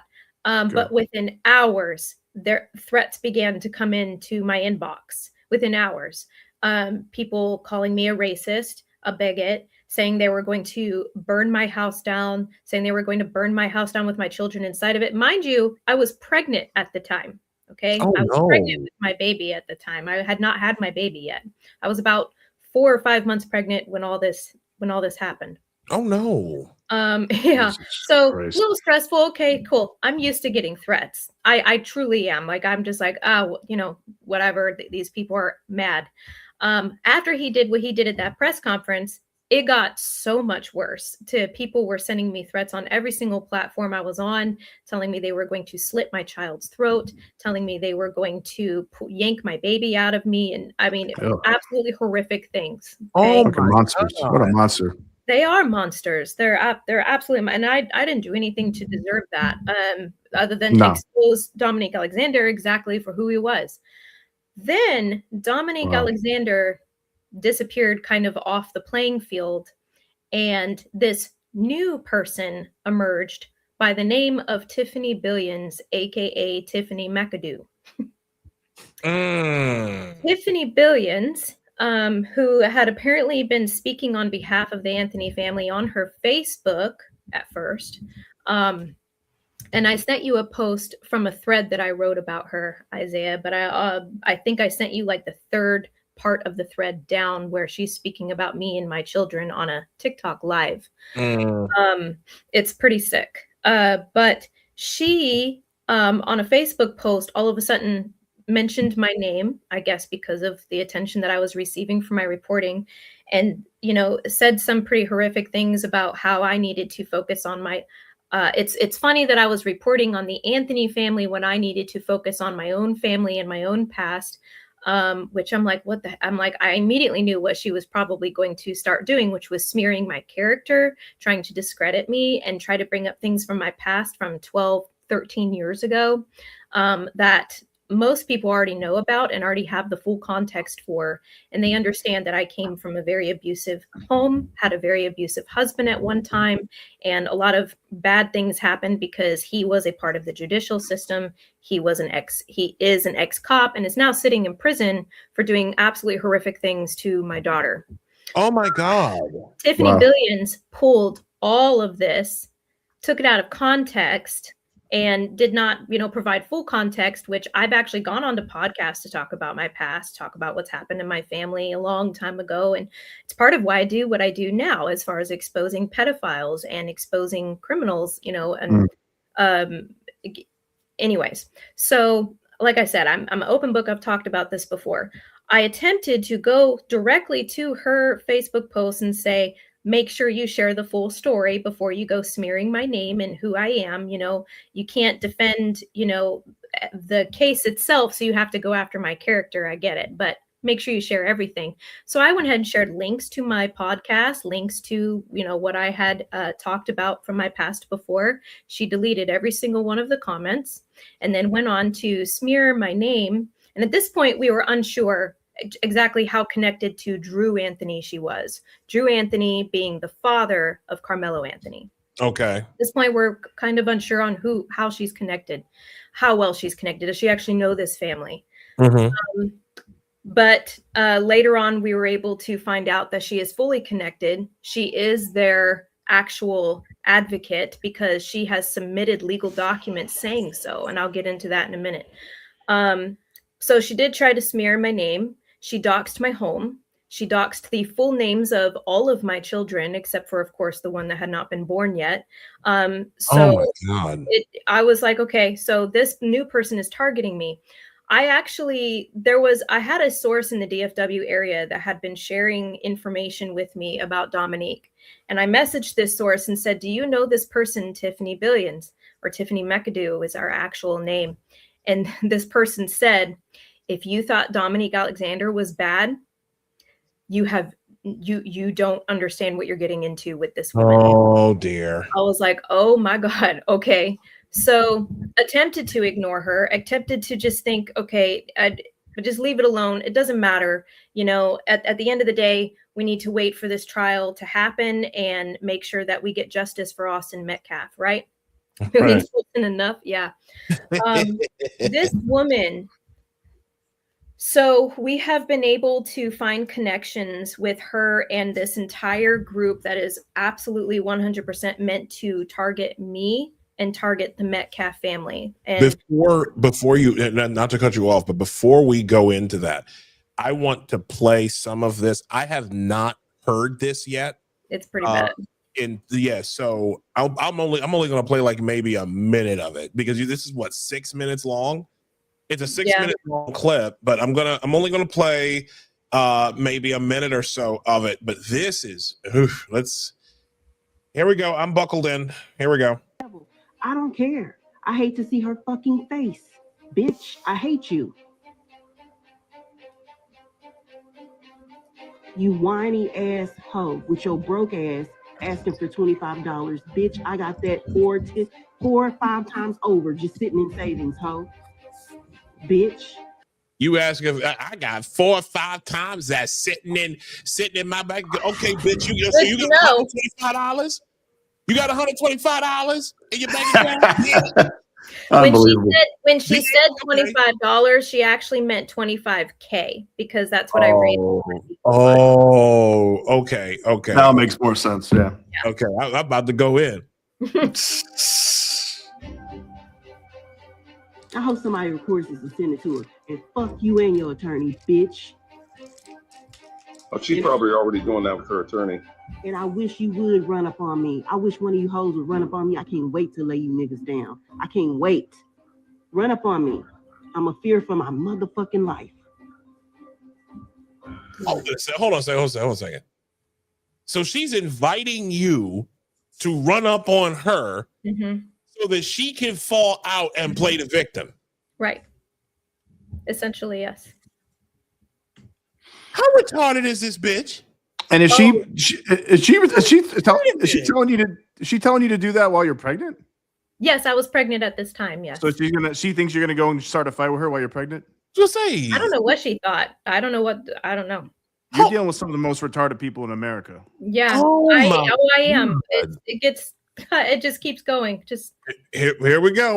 I'm buckled back in. Now,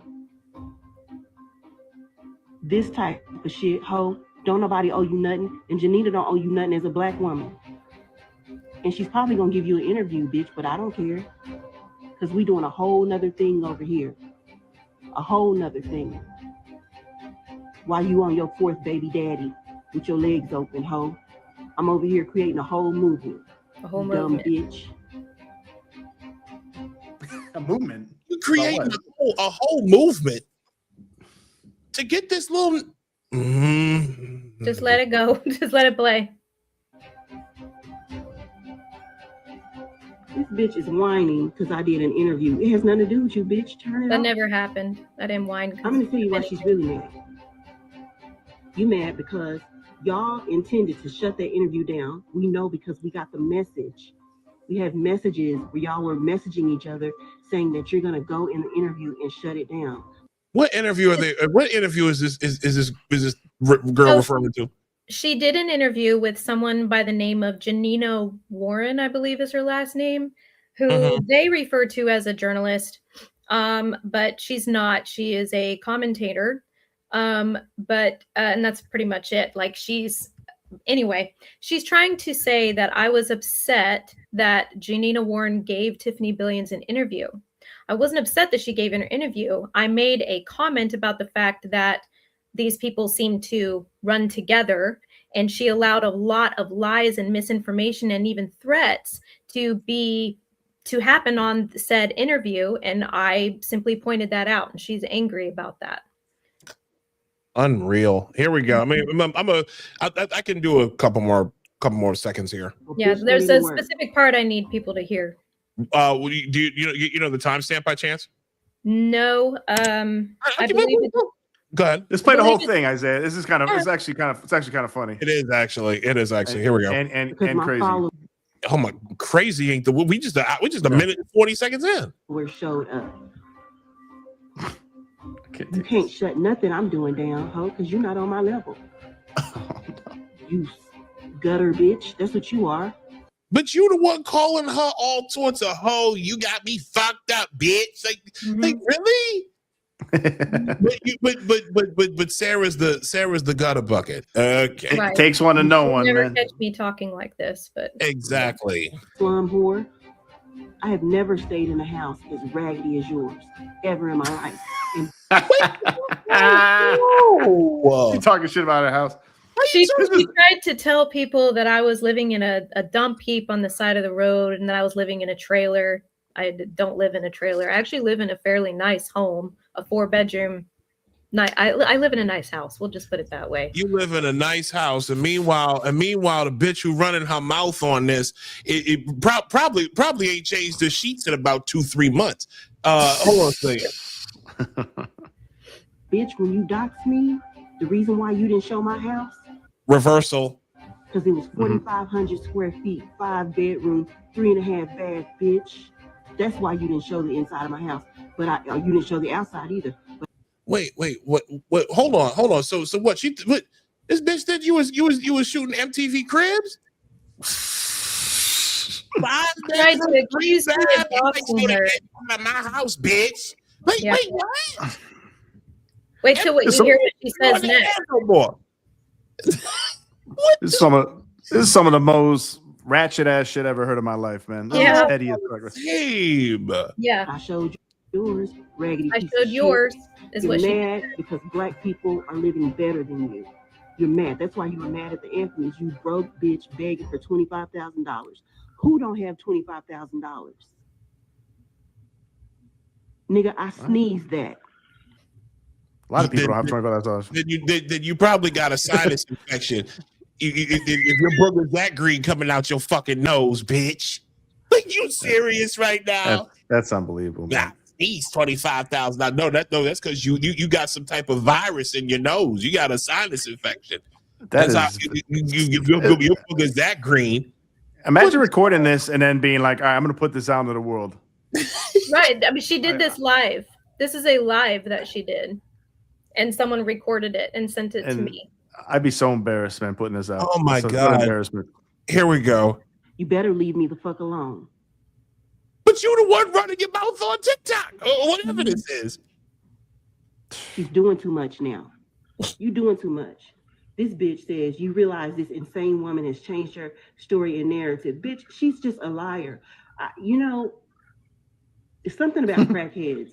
They just lie. And they'll lie for I'm anything. a crackhead. Now you're a crackhead too. You know what that is? You know what that is? That's a classic narcissistic reversal. Mm-hmm. The whole thing has been that. The whole thing. She looking in the fucking mirror, confessing her sins and accusing you of what she's been doing. They'll lie and pick crack up out of the carpet. Just a piece of crack to put it in a pipe. Girl, don't be telling me secrets. Now she's talking about Hunter Biden. Why are you bringing Hunter Biden into this? What's her name? Tiffany Warren? Is that? Tiffany Billions. Oh, Tiffany. Oh, Billions. Stop bringing Hunter Biden into your drama. Tiffany, couple thousands. I don't know. Tiffany need bus fan shit. Hold on. And that's what Sarah is.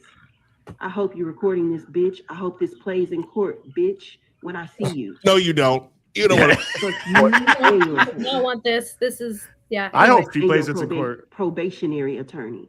See, I try to be nice to people because I don't like them to see the other side, but bitch, I'll slap you. Yo. And you just said you wanted to play this in court. Yeah, please play that in court. Yes, please. Yeah. Show the let's hear this. Let the judge hear say, like, I hope you play this in court. I slap you, bitch. Okay. And you're going to jail. What a numbskull, man. A judge, I love to see the judge's face. Woo.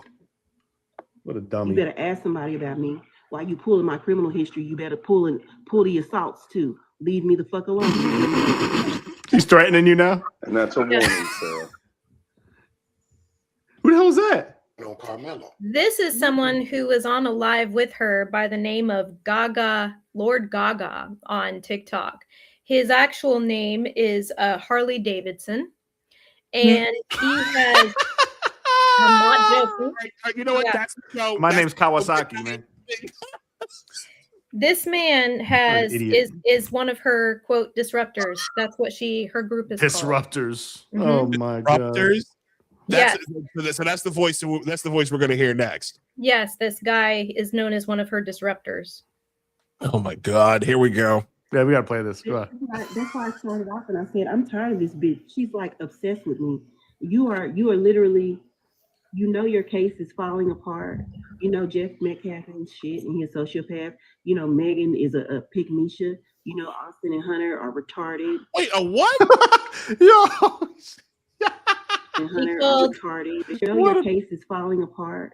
You know, Jeff Metcalf ain't shit and he's a sociopath. You know, Megan is a pygmisha. Megan Metcalf is the mother of Austin Metcalf. That's who she just called a pygmisha, whatever that is. I think she said a pick me chick. I think she said. Misha, what the fuck even? Yo, I don't know what that is. Wow. Called Austin and Hunter retarded. She said that she called Austin worm food. Wow, that's great. Oh my God. Please play this in court. It is in the file. Oh my God, it's me. Please tell us how this goes, Sarah. Oh, I will. There's more, believe it or not. If there's a live feed of this, I want to watch it live. Okay. Oh my God. You know, Austin and Hunter are retarded. Good Lord. Fertilizer now, and you mad. You mad because we're winning over here. And I'm gonna DM you, Tiff, and tell you something when we get off here. Just read it. Okay? You should told her to delete this shit. Right here. It's too late. It was live. She could not have taken back if she wanted to. I wonder if that's what he said too. He's like, "Yo, maybe you shouldn't be saying this Probably live, not. you fucking moron." She doesn't allow any people on her panels unless they are 100% back to her. Yeah, that's crazy. Like she ain't helping the Metcalfs by sending out bullshit like that. Why don't you go That's count your crazy. baby daddies? Go count your That's baby so daddies. crazy. Go see what's in safe to do. They talking That's about bananas. you. They talk. You know what? All right. I've seen enough. I've seen enough. So if you continue to listen to that towards the end, she actually threatens my Play children. the rest, Isaiah. Play the rest of it. All right. Well, We gotta see. skip forward a little bit if you want. Okay. Yeah, All right. we got like a minute. We got a minute and a half. Yeah, we got. Yeah, it's just let's get this full. Hey, Let's get the full Sarah, experience. because I know either you or some of your ops are listening. I want to quote an Elvis Costello song real quick. When I say, "When they finally put you in the ground, I will stand there smiling and tramp the dirt down." What in the world is wrong with these people? Motherfucker, are you cutting a promo for WWE? Oh my God. Your wrestling Yeah. promotion is this motherfucker? I know. Is that the fucking Undertaker? You will rest in peace. What the hell is wrong with this? Unbelievable. A lot is wrong with these people. Period. Unbelievable. Nobody's gonna miss you. And they all vote These old Democrat. eyes will Probably. read your tombstone. Of course. Nobody. Can you afford one, bitch? I'm sorry. Watch her try to say that Tiffany said that. Mm-hmm. She'll try to say Tiffany said that. First off, ain't nobody taking no motherfucker seriously named Lord Gaga, okay? Lord Gaga? So glad you said that. Anyway. Lord Gaga. No, hold on. Did Tiffany say that? Was he trying to pretend like Tiffany didn't say that? Was Tiffany the one that said what he's talking about? They're trying to say that I would find this live and then tell people that Tiffany actually said that about pat the dirt down or whatever, but obviously it was Gaga. It's a man's voice, and I know that. Oh, okay. Oh, So, okay. Anyway. Yeah, my name Lord Gaga.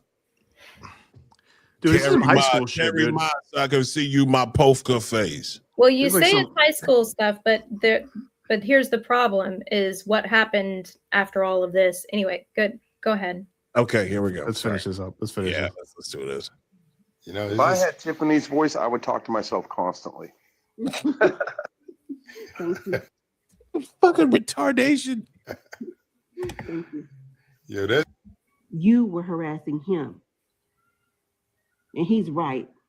If you were at home with your children, your husband wouldn't have prayed with your daughter. Bitch, that's your fault. Keep talking, and I'm gonna put big forehead Jasmine Estes. So right there, she doxed my daughter's full name. Oh my God. Keep on. Your kids gonna pay if you keep playing with me. I'm gonna make your kids pay. Threatening children. Oh my So, God. she sent this right after. She sent this to. All right, right that's after good.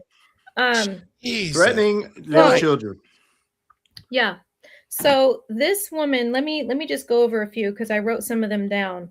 Hold on. Well, hold on. Before you do that, we have a new nickname for her. Tiffany Food Stamp. Tiffany Food Stamp. That's better than Tiffany Billions. It's she doesn't want to use her real name because her real name's McAdoo, and I don't know who would want that last name. But anyway, but this woman has written petitions to have me investigated by CPS and has targeted me with CPS. This woman has written petitions in order to have Hunter Metcalf charged with murder because she claims, yes. So these are a few of the lies that this woman has either been spread by her or by her group of people. She's tried to say that Austin was on drugs, that it was actually Hunter's knife, that Austin fell on his own knife, that Carmelo was attacked by 4 boys, that Jeff was a sexual abuser, that Austin beat up his dad, that Megan was not remorseful, that Jeff was at the track meet the day that his son was murdered. She's told people that I am a meth addict. She's actually, this is a new one, told people that I have an ankle monitor, that Carmelo was just reading a book, that Carmelo had a surprised look on his face when he was attacked, even though, how would you know that? You can't even see that. You can't even see people's faces in the ISD video footage that is no longer available, by the way. I'll get into that in a second. She's tried to tell people that I have targeted Drew's job in an effort to get him fired. She tried to tell people that I threatened the Anthonys, that I tried to extort Drew Anthony. She tried to tell people that Jeff brought a gun to the press conference. She said that I doxed the Anthonys 3 or 4 or 5 times, that I conspired and had someone working with me in the courthouse leaking documents to me about the case, that I allowed my daughter to be molested for 9 years. Let's see, it goes on and on. She tried to say that Carmelo's mugshot was edited because he had a swollen eye and his hair was ripped out, that Jeff held a party after his son's death, that the Metcalfs have photos with the judge and the DA. It goes on and on and on. And I finally decided to legally go after this person, but I also decided to legally go after 2 other people as well, because somehow all of the rhetoric and all of the crazy stuff that she was trying to push out about how the boys were bullies and bullying him and that he deserved to die and he was attacked and this was self-defense was all fed to an individual by the name of Charleston White. Charleston White is a freaking psychopath, okay? The man says and does things for clicks, and we all know that. But this man went onto a podcast, told everybody that I was a meth head, that I was a prostitute, and that I was having documents, again, leaked to me from an individual from inside the courthouse, which was a direct lie straight from Tiffany Billions. But also, when he was saying all this, before he opened up his whole speech about what happened with the Metcalfs, which at one point Charleston White said Carmelo should have killed both of them. Oh my God. He said that in the podcast. He said that he talked to Drew Anthony before the whole interview. He talked to Drew Anthony and that all of this was coming directly from him. And everything Tiffany Billions has said, I'm working for the Anthonys. I'm doing this for Drew Anthony. Drew Anthony was messaging me on Facebook repeatedly over and over and over again for a very long period of time. And mind you, this is Carmelo's father. And I spoke with him kindly. I wasn't cruel to him. I did say, I strongly suggest separating yourself from Dominique Alexander, right? So this was early on that he was messaging me on Facebook. And then a very strange thing happened in our messages chat, in our Facebook messages. It took a very dark turn when he started bringing up my past. And then he said, maybe if your daughter, who was 6, by the way, when this happened to her, maybe if your daughter had fought off her offender, she would not have been molested. Jeez. Mind you, this man, Drew Anthony, is talking about a 6-year-old little girl and a grown man. When he said that to me, about lost my mind. I was like, what the F is wrong with you? Why would you say something like that to me? And then I realized he's getting this information fed to him from Tiffany. And then he starts to bring up Tiffany Billion's name. Oh, you're scared of her. Oh, she's exposed you for who you are, blah, blah. And I start to realize they are working together. Charleston White and Tiffany Billions are working together, you say? Charleston White is having all this information fed to him from Drew Anthony. Drew Anthony is working directly with Tiffany Billions now. I'm going to tell you why we 100% know that now. And it's because there's a man by the name of, and mind you, all these things, these things that were said about me were said on Charleston White's podcast, and millions of people heard it all across different platforms. The threats again started to get worse and worse. And I mean, it was bothers. It started to get to me. It did, because it was getting pretty bad, because I started getting doxxed. My husband was getting doxxed. My children are now being threatened. It got worse and worse. And so at one point, there was a man who was a friend of Drew Anthony's, okay, who I don't believe is a friend with Drew Anthony anymore. But because he kind of moved away from the whole Anthony family, because he didn't, I think it's because he just didn't agree with what was going on with what the Anthonys were doing, with all the targeting and the harassment that was going on of the Metcalfs and of me and my family. Tiffany Billions then starts to target this man. His name's Mark Anthony. No relations. They just so happen to have similar names. Okay. She then goes on to, and I'm going to explain why I'm telling you this here in a minute.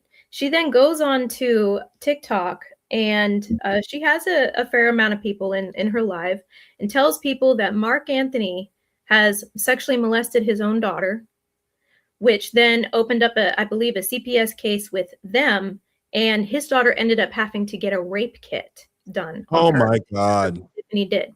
Now, this got so bad, Mark Anthony was like, nope, I'm going to sue the shit out of her, so on and so forth, right?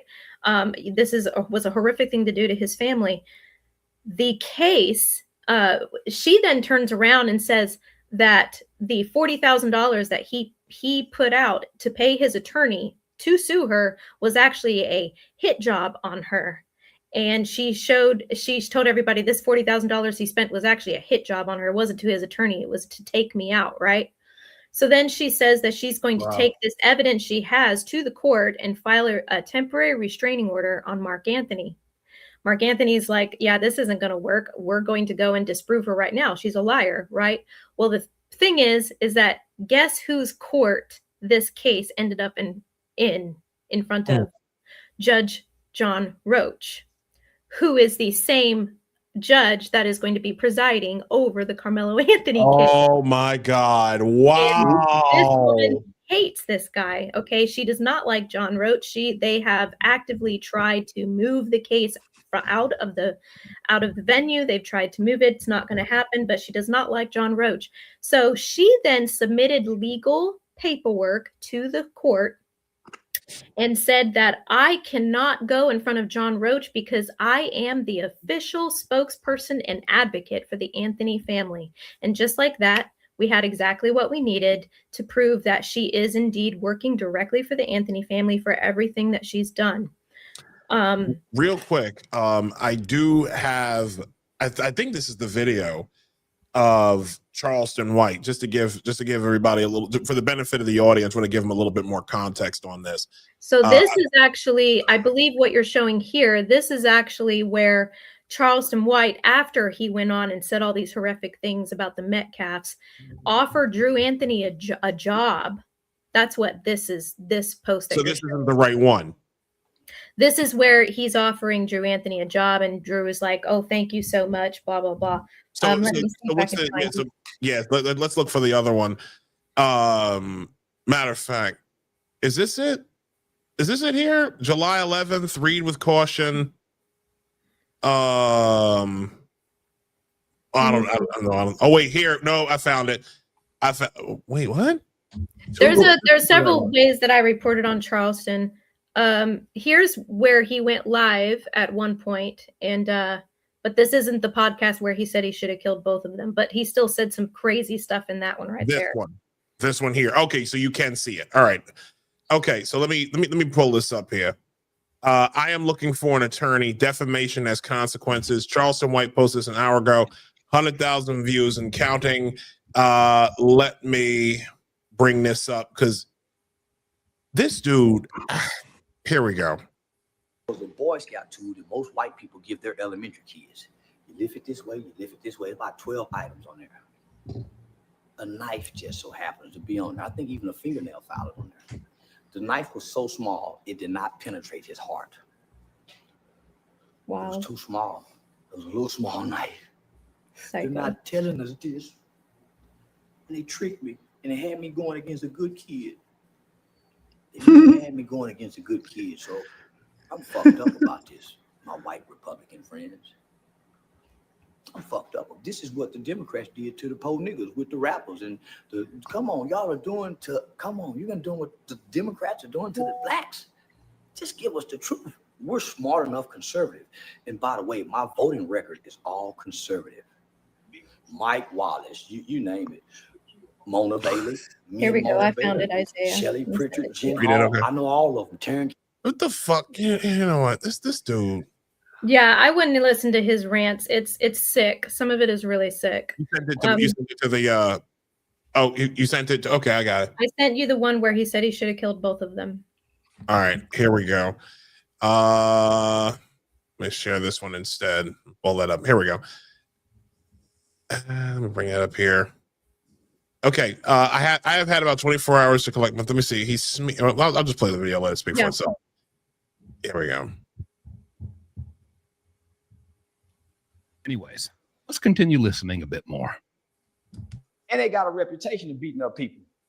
The one he had to stab, he broke his daddy's ligaments. Big old strong cracker. He should have killed both of them. He should have killed both them Peckerwoods with a that's minding his motherfucking business, that don't bring harm to nobody. This kid ain't a bad kid. These bully white boys just fuck with the black baby. That's bullshit. Yeah, I know. That's absolutely vile. Yep. Like, you know, These are not good people. These are not good people. They're evil. I've never been a fan of this whole, you know, that baby didn't do nothing. I've always hated that shit because growing up I grew up in the hood. Okay, I grew up in Baltimore, in the hoods of Baltimore, Maryland. Okay, and that was a line that anytime you know, like if the kid messed up, did some dirt, and you went and the mama went, and either the mother or the father went around to the mama because the father was never in the house, right? That would be the first thing. Oh, my baby don't do nothing. My baby never do nothing. My baby good. We ain't never did nothing. I can't stand that shit. And then as soon as you leave, looking around like, oh well, that was a waste of time. As soon as they leave, you know, she go and ready to smack up the kid for doing exactly what the fuck you just accused you told on him for. That's how this shit worked. Here we go. So now they're trying to make it about race. No, it ain't about race. Justice was served when he killed that cracker. It ain't about race. He's calling people crackers and Peckerwoods. It ain't about race. Imagine saying it's not about race and then saying justice was served when he killed that cracker. Oh my god, dude. Hello? These are really ignorant. These are really ignorant people, man. Whoever Sarah Fields is, Sarah Fields, you a rotten motherfucker. And if I just had some time, I would put an army behind this family, but I ain't got time. It's supposed to be an army because Sarah Fields and the father and somebody who works for the court have been releasing Carmelo Anthony's family information to Sarah Fields. She's been putting it online, and the white folk been going. So they've been having to move. So they just trying to smear campaign, but that's what the cracker do. Boy, I wish I could go back to when I was seeing the type of shit. Boy, I wish they could have caught me 3 years ago when I was really on my let's go get the cracker shit. But homie, What the hell is wrong? Wait. What? Who is he talking to? He's just like on a racist tirade. What is this supposed to do? This is a podcast for Say Cheese. Yeah. For what? Yeah. What's Say Cheese? What is this? No. Hold on. Yeah, Say Cheese isn't just a podcast. They're like World Star Hip Hop, kind of like there's a couple other ones. There's Say Cheese, and I can't remember. There's another one that does like hood and urban news and stuff like that. I can't remember, but yeah, that's what this is. That's what this is. This is just some buffoonery right here. I wish I ain't got that spirit no more. So there's a lot to unpack here in that last sequence of clips. This is from a podcast. Yeah, broke his ligaments. This was all from a pod. So I shared this from my friend who did a podcast. This is him here. Jumpsuit Pablo Jumpsuit is who this is. Podcaster who's been Bullshit. covering. Where's the jumpsuit? Yeah, He's he's been covering my case from the very beginning. So I got you. Go ahead. I'm sorry. I was just messing around. So his name is Jumpsuit Pablo. yeah, he was showing a clip of Charleston White because he was covering what was happening. So this podcaster and a few other podcasters have been covering the case, and so I was sharing a clip from Jumpsuit Pablo's podcast. So can I ask you something? Yeah. So go ahead. Go ahead. I have a question. I have a question. What are these people they're talking about you here? Do they have a lawyer? Does who have a lawyer? Or like this guy or whoever he's defending? That I mean, are they? I mean, maybe they're not on trial or something, or maybe they're not at all involved in the law. But like, don't they have any kind of legal advice, especially if they have money, where they would be like, "Why are you going on podcasts?" Oh, you mean the Anthonys?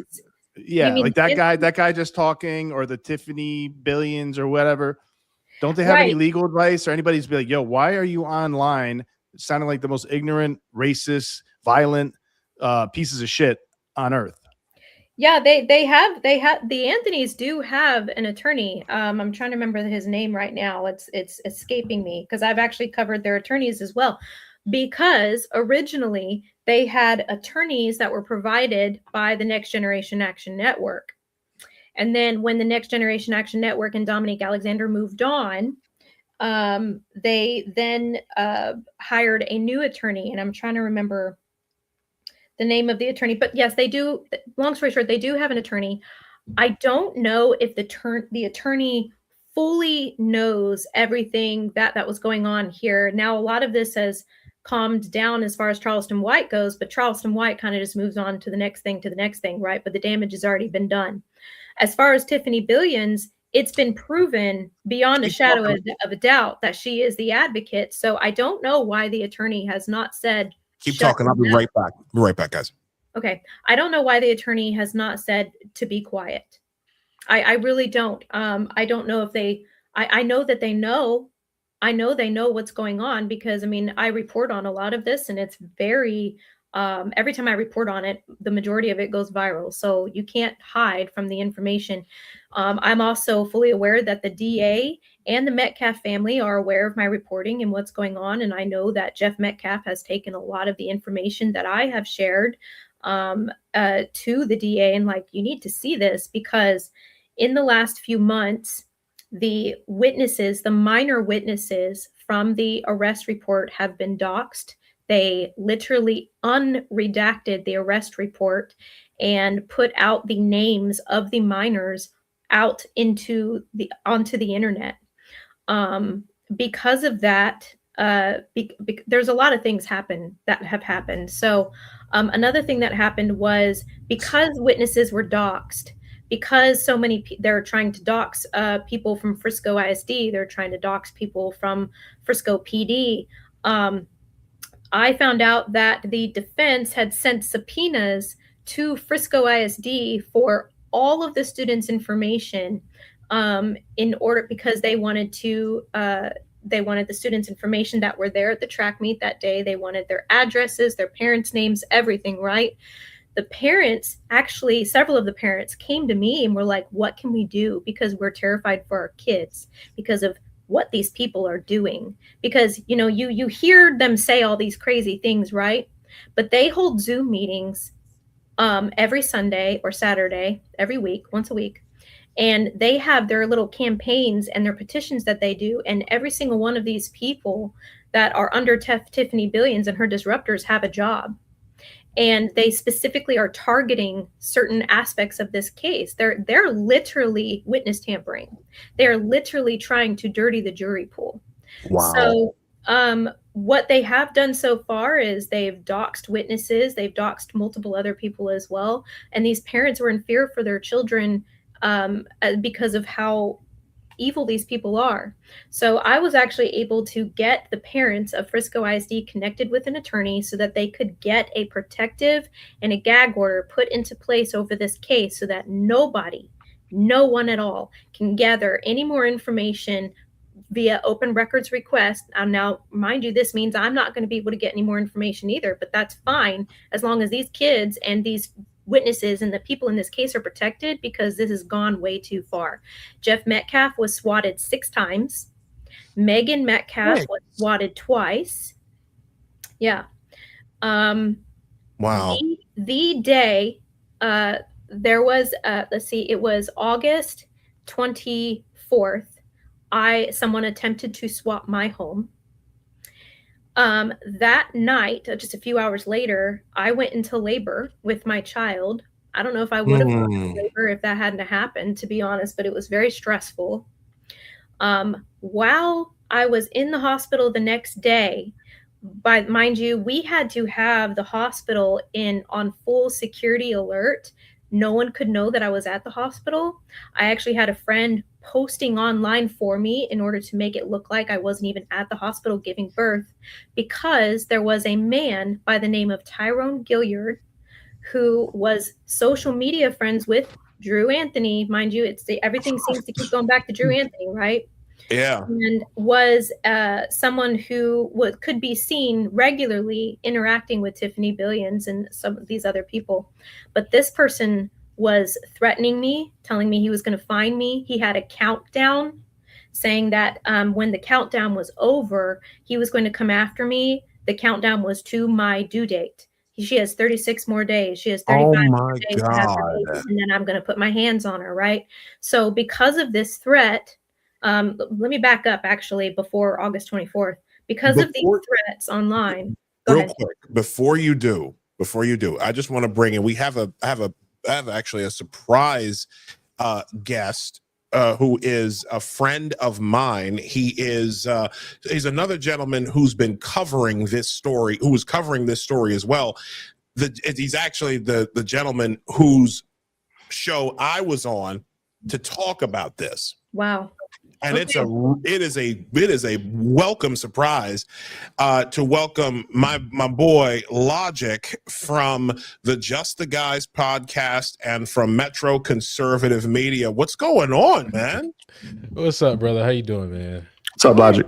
Good. Welcome. You are on Apostate Radio with my co-host, my brother Nino Chavez. Now, sorry, bro. And AKA Nostra Chavez. That's right. AKA, yeah. And then the infamous Sarah Fields, the one we spoke of several months ago. So it's an honor to have you on the show, brother. What did you have a question for Sarah? I mean, I just find it interesting. I was really just trying to catch up on, kind of what you guys were talking about, and I'm assuming it's the track case down in Texas. But I'm just finding it interesting though, these where do they get this energy and time to really go after people like this? There's got to be some infrastructure in place, to really attack, go after docs. And I find it amazing that, a lot of these, I sued Baltimore City Public Schools. A lot of these kids can't read. A lot of these kids, can't do math, yet there's infrastructure in place to go after, people like Sarah or people that are on the opposition. And it's interesting to use that word nowadays. But it's just interesting that there's so much force and power to go after, people who are standing up for truth and want to get to the bottom of issues. So, you know, like I said, I'm just catching up, but you know, that's what I really find fascinating. This has been, I mean, you wish you were here a little while ago. We were actually like going through the videos of which Sarah shared with us a live, that like a clip of a live where all they're doing, all of Carmelo Anthony, like a group of like this Tiffany Billions lady, and like a bunch of her and a bunch of Sarah's detractors, they were just getting on there and like just totally trashing her, threatening her, calling for violence and all sorts of nonsense, threatening her children, threatening her kids, doxing her kids, and it's like, for what? Like, what is all this for? Like, what is the purpose of all of this? Can I give a little bit of context on? Please. Okay, let me give a little bit of context because this is something I forgot to mention earlier. Dominic Alexander was involved years ago in Dallas with are you familiar with the Dallas 5? The 5 police officers who lost their life? Yeah, I bet Logic is. He was involved in that protest that turned into a riot that turned into what happened with the Dallas 5. So No Dominic way. Alexander is very involved as far as an activist in the DFW area. So is Tiffany. Tiffany has connections with the Black Panther organization. So these people are not disorganized. Mhm. They're not stupid when it comes to who they're targeting, what they're targeting, and why they're targeting, because it all boils back down to their activist mentality and their Black Lives movement ultimately. That's I don't know wild. if you know about I forgot to mention that these are other things that these people do have connections with. Now, are you finding, because I have been doing a lot of, I guess, kind of research into a lot of, I guess, kind of social movements and things like that. Now, it's not official. I'm not a researcher. I'm just a cybersecurity engineer by trade, right? But from a social and cultural aspect, I do find, particularly when Black people particularly get involved with a lot of social movements, there is kind of like this communist undertone to it. So I'm curious if you're seeing some of that in the investigation. I mean, you go back to one of my favorite guys that I mentioned is a gentleman by the name of Manning Johnson, who wrote the book Color, Communism, and Common Sense, who, you know, he kind of outlines how you know, there's a subversion of the church, subversion of, you know, kind of social organizations, NAACP, some of the legal defense networks, you know. So are you finding you're seeing a lot of these kind of interweb connections that are overlapping when you're doing research? Or so I mentioned earlier that Next Generation Action Network is being funded by other organizations that are having money donated to them by George Soros, right? So that there's a connection there, you know, when it comes to all of that, but also just some of the things that I have my ear to the ground at all times with these people, because not just for me, but to also make sure that they're not going to be putting anyone else in danger, because they've placed people in danger multiple times before. And some of the things that they say, for example, Tiffany Billions has openly said that she wishes she were a queen. She was asked in a live one time, you know, would you rather be a president or a queen? And she said, no, I wish I was a queen. So I would put all these motherfuckers in jail. Like these are the types of mentalities that these people have. Jail your opposition, take control the narrative, and they definitely want censorship. So when they're trying to target me, I see that as they don't want the truth out there, because all I've provided so far is not just the truth, but documents backing up everything that I say. The majority of my work is via open records request, to the point that they have had to target that and say, oh no, those are false documents, or those are leaked documents. Okay, so are they false or are they leaked documents? Like, which is it? Because if it's a leaked document straight from the court, how can it be a false document? It's just, it doesn't make any sense to common sense people. But for them, they want a hive mind of people They want a group of people who cannot think for themselves in order to target their opposition and take them down in any way they can, whether that is via swatting or getting them criminally prosecuted for something they didn't do, extorting them, putting them behind bars in order to censor them, because we all know that people who want other people censored are doing it out of fear, right? And that's exactly what these people are doing. So for me, just my opinion, that's commie undertones all day, right? I mean, well, think of it this way. I mean, you're taking, I mean, this dude, Dominique Alexander, got money from George Soros. But yeah. So George Soros is, I mean, he's kind of like this, you know, uber communist from the 20th century. We're talking about a guy who's literally worth billions of dollars. And then the way in which his son has been taking pictures with Democrat lawmakers and like also with not just with lawmakers, but also with, you know, most recently the current mayor of New York City, Zohran Kwame Mamdani. He's got Alex Soros has a picture with Zohran, given that, you know, like that his infamous grin. So yeah, like that doesn't surprise me at all. I've always been bothered by this hive mind of that happens when in these, like, I'll give you a prime example with what we were talking about earlier, with the whole Venezuela thing. the black folk that I like, my black like coworkers and friends and stuff like that, you think they're happy that that the people, I don't get why they're not.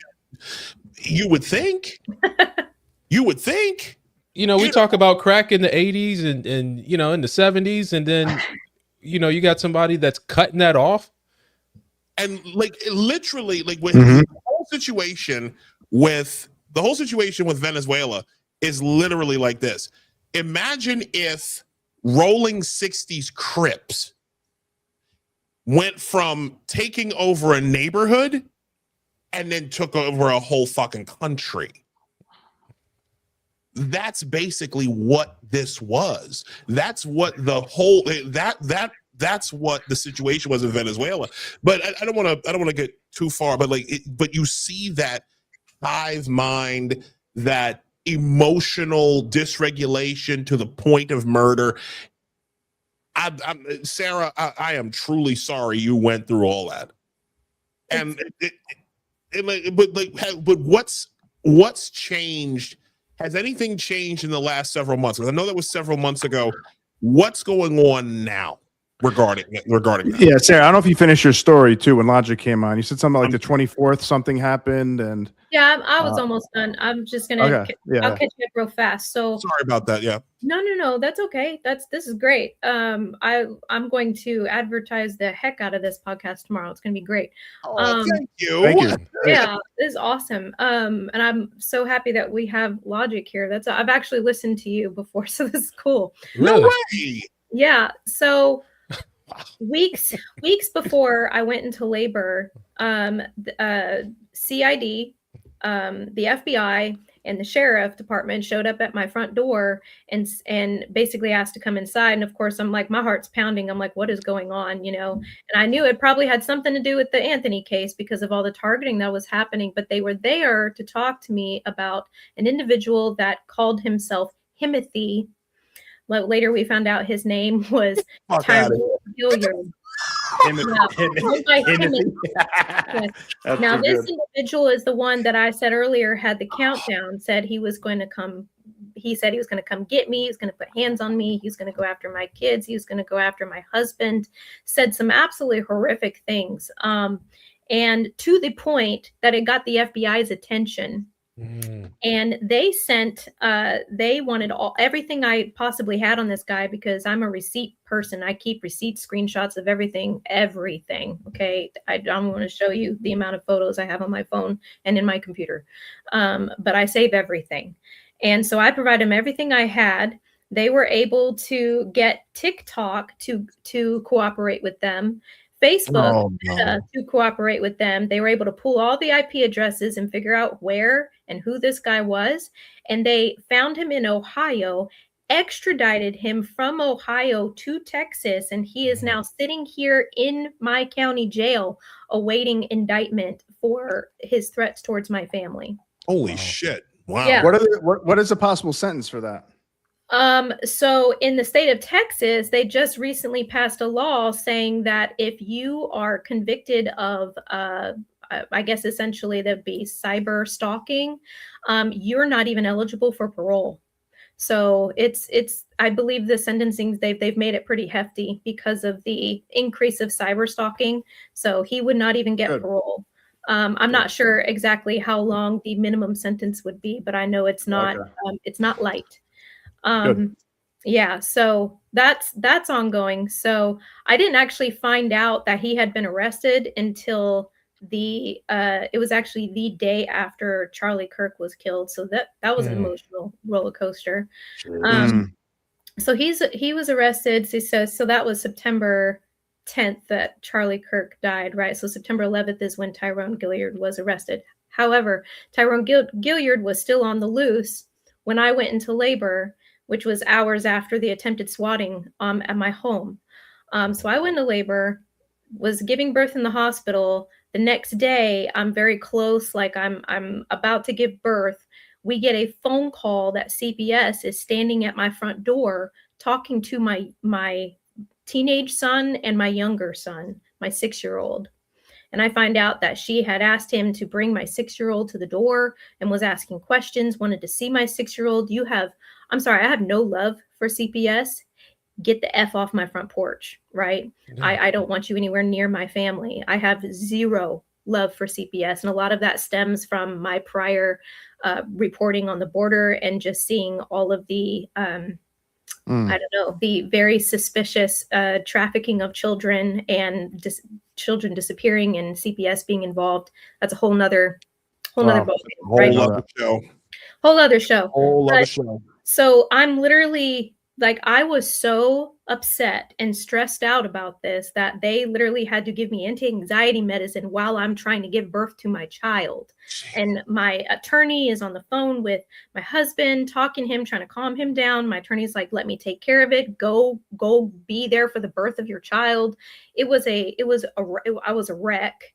It was a nightmare. It was in no way, shape, or form any way to give birth to a baby, and attempted swatting and then being targeted by CPS. So all that happening was just added to my lawsuit, right? Because now I am, and I will say it officially on your show, I am suing Tiffany Billions, aka Tiffany McAdoo, Andrew Anthony, who is the father of Carmelo Anthony, and Charleston White, who went on to his podcast and said all those horrific things about the Metcalfs and my family. So I will all three of them. All of them. All of them. All three of them. Yeah. And apparently other people want to be added onto this lawsuit too, but my attorney is like, no, we need to keep our eye on the prize. There's a lot of new people coming forward all the time that this Tiffany person has brought on. For example, now currently there is a man by the name of Christopher King, who Tiffany Billy, I don't know, it's like a new character unlocked, right? Like into her circle, who are all furthering these crazy lies about the Metcalfs and what happened that day. And this person, Christopher King, who had his license to practice law removed from him in 2002, and he never reinstated it. So this man has not been an attorney in over 20 years, calls himself a journalist, never even heard of him. Then went on to write a full-on petition. It's the most insane petition I have ever seen. It looks like it was written by a 4th grader. And he has sent this petition to every single candidate for attorney general in Texas. I believe it's also been sent to Cornyn and Ted Cruz in a demand, an investigation on me for for conspiracy against the Anthony family and to have me arrested. It is the most insane petition. I posted it, I believe, yesterday or the day before the actual petition, and then a video about this guy. But that's their newest thing, is writing this petition in an effort to target me and the Metcalfs, and trying to say that the video footage needs to be released. Now, this footage that they're referring to is footage from Frisco ISD that is now no longer being shown to the public, but originally you could see it via an open records request, but this footage doesn't show anything. You can go watch it, or you could go watch it. You can't see faces. You can't recognize anybody in the video. It's very blurry. It's from very far away, and you don't even see the actual incident occur. So let me ask you, matter of fact, to that point about the footage, the actual footage of the alleged incident between Carmelo with a K, Anthony, and Austin Metcalf. That video, I have never seen it. Right, unless you requested to see it via open records request and went to go see it at the administration building of Frisco ISD, you haven't seen it. That was the only way to see it. And that's my next question. Why have they been so like why have they vaulted that video? Because the video doesn't show anything. There's nothing on the video. Like, a lot of people have sensationalized the video and said, oh, even Elon Musk at one point was like, free the footage. There is no footage. There's footage, but it doesn't show the incident at all. You can't see what's going on. It would not be helpful at all. It would just look like a bunch of people moving around a tent. You can't see what's going on. If anyone were to see it in the general public, they'd be like, what is this? This is nothing, because that's exactly what it is. It's nothing. I've wondered about that, because like I said, I've never, like, I even wondered, like, why in the world would they have been so secretive about that information? But if you're saying that there's just nothing there, like, I mean, you've seen it obviously. Yeah. So I guess the next question with that is there any video of the incident? Right.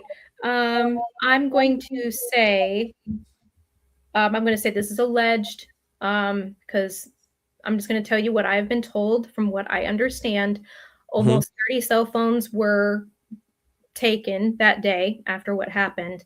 But from what I have been told and what I understand, there is no footage of the incident. So basically, you saying 30 cell phones have been taken, like they've been kind of reviewed and yeah.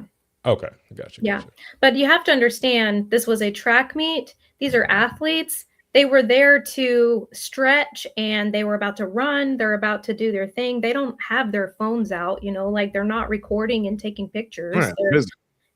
And from what I understand, this happened so fast. They say it was like this huge fight and this argument and this huge altercation. It happened so fast. I'm not even sure anybody would have had time to pull their phone out and start recording anything. So, but I'm just telling you from what I've been told, that there is not any footage of the actual incident that happened. How old is Carmelo Anthony? He is now 18. He was 17 when it happened. 17. Do you think, like, because this is a very strange group of people, man, like, and you're saying they're connected to like the Black Panthers and some activist groups and stuff. Do you think he felt emboldened that, like, I can just get away with stabbing somebody over some bullshit because I got all these friends and all this money coming in through Soros or something like that? Or was that just a completely stupid move by him? No, I don't think that the Anthony family knew about any of these people that are now involved when he did this to Austin. I don't think that any of these people had even entered the picture yet. So yeah, okay. Because it is so it is such a dumb move, right? I mean, it's like one of those when keeping it real goes wrong, like Chappelle sketch. I mean, it's just like, why, if you want to snuff them or whatever, punch them, whatever, you start a fight, but you just like stab somebody in the heart over something like that. I don't know why he did what he did. It sounds to me like he did something out of anger. It sounds to me like he was angry and acted out of that anger. Pretty crazy thing to do while you're angry. Most people just like scream or punch or hit. He literally stabbed this boy in the heart. That's insane. But it's like you do know there's consequences for like very severe, like life-ending consequences for that. Yeah. Right. But I just thought that was unusual. That's insane. I really like. I've never. This is the craziest story I think I've ever. I'm telling you, Pretty crazy. I've talked to other activists. I've talked to other journalists, citizen journalists, investigative journalists. No one, once they hear all the details of everything that's been going on from the beginning, it's like, it's mind-boggling. It's what everyone's like, I have no idea. I can't even relate to what's going on because I've never heard or seen this happen before. So, do you think that all of these other people, do you think that they're getting money from someone's getting money? Yeah, absolutely. I don't think Tiffany Billions does coordinated. This is just too coordinated. I don't know what you guys think, but like, I'm not sure if she's a billionaire, but no, I don't think she's a billionaire. She's moved around a lot. I do find that interesting. She was living in a very nice home, and she is living in a nice home now. So I believe she's funded by someone. We have not been able to 100% confirm, how she's being funded or by whom, but I don't believe she does anything for free. That's my opinion. she can't. She can't be, because honestly, everything that you've described sounds way too coordinated to be something that, like, just something to be done on a whim. Right. Like no one goes in on somebody for 6 minutes unless they didn't either like sincerely pissed you off, right? Unless they're sincerely angry at the person, or there's a coordinated smear attempt. Right. Now let me ask that was just that 6 minutes, by the way. This woman, I live in her head rent free. She talks about me on basically every time she goes live or puts out any kind of information. My name is at the tip of her tongue every time. Wow. Like I don't know what that's about. Wow. I do want to ask though, because do you feel like there are people that are trying to actually maybe tire you out, drain you, whether it's financially, and I guess how are they being sustained to constantly go after someone like you? And so could you speak to that at all? Like maybe reword your question. So like I'm lawyers cost money. I'm pretty sure having representation. So do you feel like they're doing things to get you to quit, get you to stop trying to drain you financially, drain you mentally, those type of things? Yeah. So could you speak to that a little bit? Yeah, I don't think that you target someone the way that I've been targeted. And I don't think, they've targeted the Metcalfs too, like big time. But as far as me being the person that has relentlessly delivered receipts and documents and facts regarding this case from the beginning, they want me gone. And so I think that's why I'm so targeted by them. If I was just no one with no views, with no attention towards the stuff that I was putting out, facts I was putting out, they wouldn't care. But mentally, I'm not gonna lie, like this has messed with me. And you know what? I'm not afraid to say that on here. I'm not afraid for people to hear that what they have done has caused some damage when it comes to, the other day, I had sent my 6-year-old to go check the mail, and I didn't realize that he had come back inside the house. And I almost had a complete meltdown because I thought he was still outside somewhere. And I thought someone had snatched him up and grabbed him, because just the threats that these people have relentlessly sent towards me and the gruesome detail that they share as far as what they want to do to my kids is, it's after a while, it will mentally get to you. People saying they want to slit my child's throat, and they want to, they want my children to be raped. I've been told these things. And so it does get to you after a while. Now, as far as financially, yes, also, because this new person that they have brought onto the scene keeps saying that he's going to sue me for saying things like, let's see, the other day I said that there was an active campaign to go after government officials when it comes to this case. And there is. I never named anyone specific because I don't know who all is involved in this campaign, but I do know that all these petitions that have been written, all of these targeted emails towards they've targeted the what is it called, the coronary department. They were trying to get the what's it called, the mortuary report to be released as far as Austin, and they targeted that office relentlessly. They've targeted the judge's email. There is a coordinated attempt to go after officials, but they said they're going to sue me for that because they assume that I'm talking about them. Which is okay, say the quiet part out loud, right? Right. But I think that is a way that they're going to try and drain me financially to get me to have to pay for my own defense when they try to sue me, which I've talked to my attorney about, and he's like, don't even worry about it. He's like, he said, they're going to pay your fees because you haven't done or said anything wrong. I'm very careful with how I word things. If something is a fact or the truth, I speak it as fact and truth. If I'm not sure about something, I make sure I say, this is my personal belief. This is what I think. This is alleged. I'm very careful with how I say things so that these people can't get me. But I do think that they are trying to financially drain me. I think that they're trying to definitely mentally drain me and even possibly physically take me down, considering the amount of threats that I've received. So. You said they're targeting officials? Yes. So what do you mean by that? They've literally, in the petition that was just written, for example, at the end of this petition, they're telling these candidates and also Ted Cruz and Cornyn, make sure you do the right thing and not the white thing. Right. So they're basically saying we're going to withhold the black vote from you unless you do this. You weren't going to vote for a Republican anyway. Right. They're not that smart, Isaiah. But they've tried to get the judge. One of the lies, I went over this earlier, that they've tried to spread is that Jeff Metcalf is friends with the judge, which is false. I've already talked to Jeff about this. They're trying to say that he was friends with the DA as well. They've tried to go after the DA. They've tried to have the venue changed because they don't want Judge Roach, because Judge Roach is a very fair judge. Actually, he's a good judge. So they've tried to target maliciously the judge and the DA.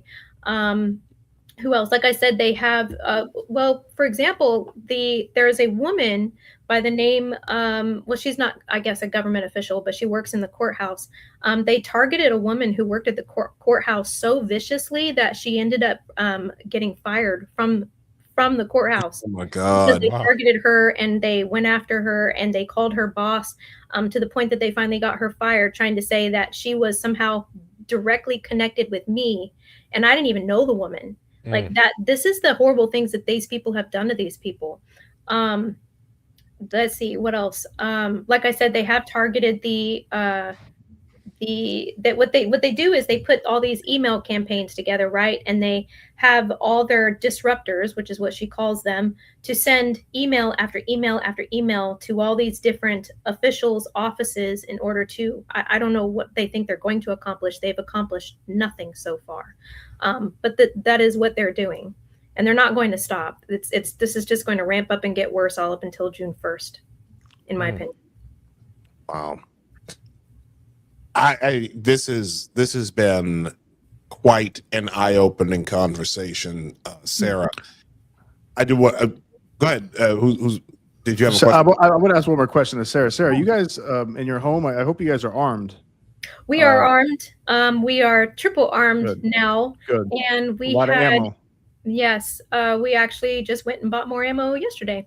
We actually had a very good friend put a full security system inside and outside of our house, which I was very kind of them. Did not have to do that, but it was an expensive security system, and they wanted to make sure we were safe. So we are fully protected inside and outside. I have 3 very large dogs. One of them would kill for me, I assure you. We're very well protected, and I'm a very good shot. So, yeah. Good. And I assume Texas has some good laws about intruders. What you can do with intruders. Yeah, how quick you said that, right? You see how quick she said that? Texas, yeah, I assume Texas has some good luck. Yeah, that's what I like. That's what I like to hear. I like that. I like don't come that. to Maryland. Don't come to Maryland. No, Logic. We could do a whole show about. Matter of fact, we probably should do a whole show about Maryland and how jacked up our state, our home state is. Do it. Oh my God! But Sarah, it has been an absolute pleasure to have you on tonight. Thank you you. are a true warrior. Pleasure being here. You are a true warrior for the truth. Investigative journalism, ladies and gentlemen, that was the whole point of the show, was we wanted to highlight why investigative journalism is so important. And Sarah, your work is the embodiment of that. It is very important, and we thank you for coming by.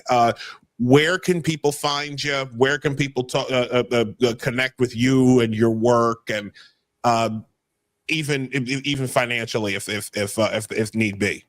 Oh, yeah. So my X platform, which is Sarah is Censored, that's where all of my work goes, because believe it or not, that's the least censored platform that I'm on.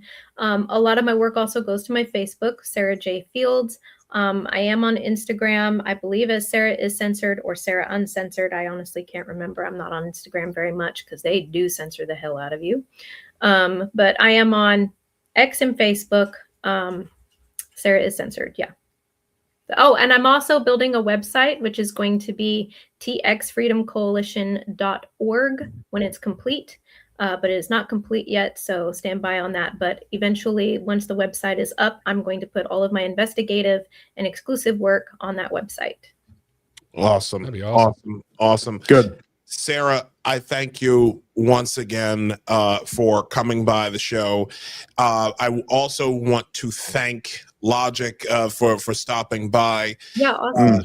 This has been quite the unexpected mashup. It's a horror. It's a horror story, man. This like this. You're dealing with some like demonic, really ignorant demonic people, man. Yes. It's There unbelievable. are people involved in this. I believe Tiffany, especially considering some of the things that she has said, is very demonically driven. This Gaga dude, I have never heard I don't even understand how he's still on TikTok, but he has said some of the most vile things, not just about me, but about the Metcalfs, that I'm like, how is this guy even still on this platform? And it is demonic. And if you see his face, he looks demonic. There's something very, very deeply wrong with him. And how can you be like proud of saying that out loud and think that you're like, this is going to help you in the court of law? And like, it doesn't make any sense. It's like cartoonish. Mm-hmm. Yeah. That's insane to me. Oh man, I wish I had more questions. We've just, wow, what a day. Is there anything else you wanted to share, Sarah, before you head out? Anything else we missed? Or? Oh, I can't think of anything. I'm going to be announcing my lawsuit soon so that everybody can read it. It is very detailed. It's multiple pages. And just if you can support me as far as my lawsuit goes, there's information about my lawsuit that is pinned to the top of both of my main platforms, which is Facebook and X.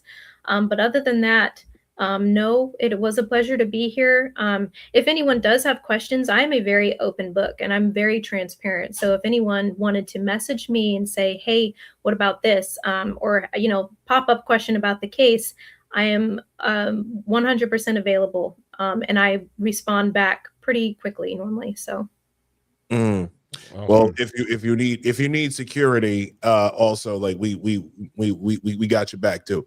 I appreciate that. I've had a lot of offers actually, so I plan on being at the trial on June 1st, and I'm definitely not going to be there without security. So no, you need security. Make sure, and if you're ever in New York City, look us up. Let us know. Sure, yeah. I don't know if she's coming to New York City.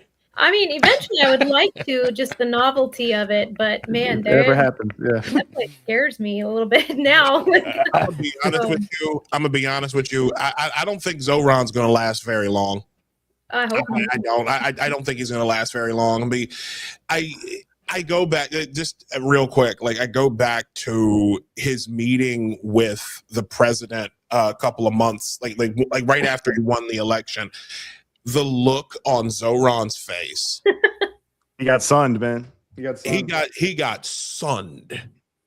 And when I tell you he had that infant smile of his fell right off his face. Yep. Fell right Just off. like Maduro, man. He got sunned. Yo, and by the way, before we break, there is another video. There is another perp walk. Hold on. We're on perp walk watch over here, Logic. He's obsessed with these perp walk. It's kind of funny. Here we go. Hell yeah. last time Maduro was wearing chancletas and some kind of weird Mickey Mouse hat. Can't make it up. Can't make it up. So apparently, hold on. This guy, this is from 2 hours ago. So this happened. This happened right as we started the show. This is from, let me just bring it up. This is from open source intel. Now, Nicolas Maduro arrived at DEA headquarters in downtown New York. The scene is unfolding in New York City under Zoran Mamdani, who has absolutely no authority. He's so angry. It's kind of messaging. He hates this, yeah. It's kind of messaging to Mamdani. You might be mayor, but the big boys are in town, and you are completely powerless. Let me see Move out the way. Oh, he's mad. Oh yeah. This is friend. Yeah, for real. Yeah, hell yeah. I'm trying to see where this is. Is this the Lincoln? Wait a minute. I hope some Venezuelans are like throw eggs at him or something. Some huevos. Dale huevos. Wait a minute. I can't make out where this is. Oh wait, actually I do know where this is. I think this is the Port Authority bus terminal. I think.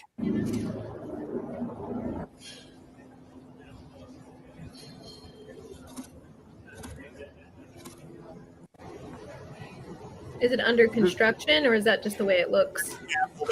That's how all New York looks. Oh, okay. Last decade, 15 years. It's under construction. Under construction. Or repairing a Under window. destruction. Or repairing a window. Or finally watching them. Shit. Yeah, buddy. Hold on. Wait a minute, is that Trump? Kind of look like DEA. it's DEA. Yeah. Oh my God. Trump should do one of those Oval Office press conferences with what's his face in a chair with in handcuffs. Yeah. A Joker hat on him. You know what? This does my heart so good to see that happen. I am so happy to see basically that whole procession of Zoran getting mogged. Like, this is like, don't let this happen to you. That's what that's telling Trump. That's what Trump's telling him. Don't let this happen to you.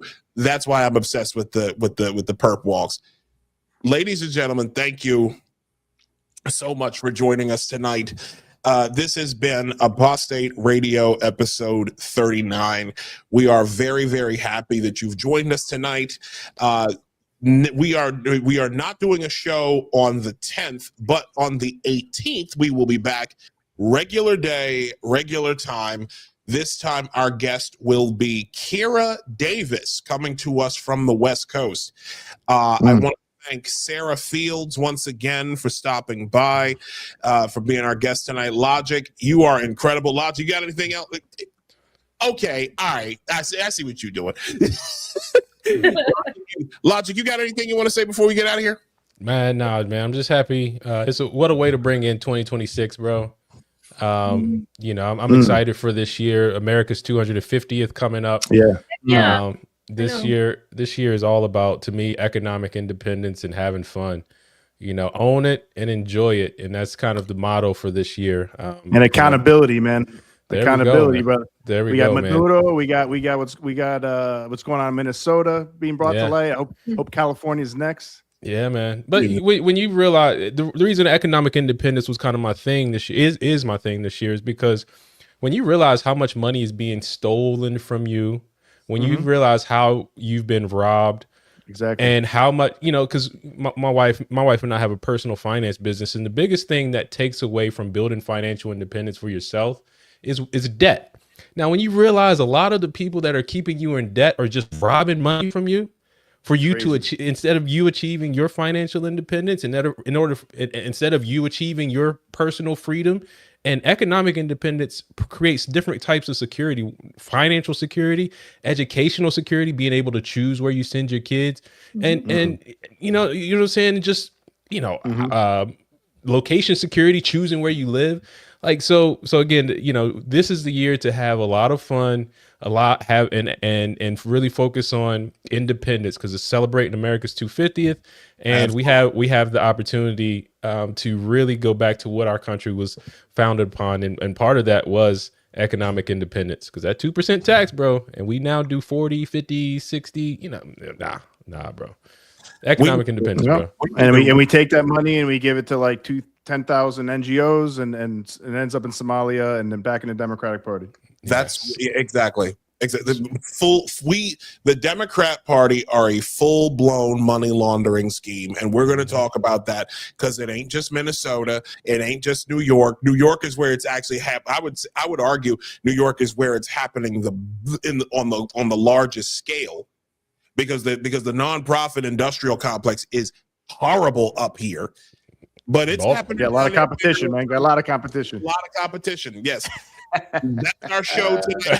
Episode 39, ladies and gentlemen. Thank you. We gotta get Logic back on, man. We gotta get Logic on too. Logic, where can they find you, man? Coming on, Logic. Oh, thanks for having me. It's a great And podcast. Sarah as well. Yeah. Metro. Yeah, shout to Metro Conservative Media. Shout to KJ and everybody and the whole crew. Y'all do amazing work.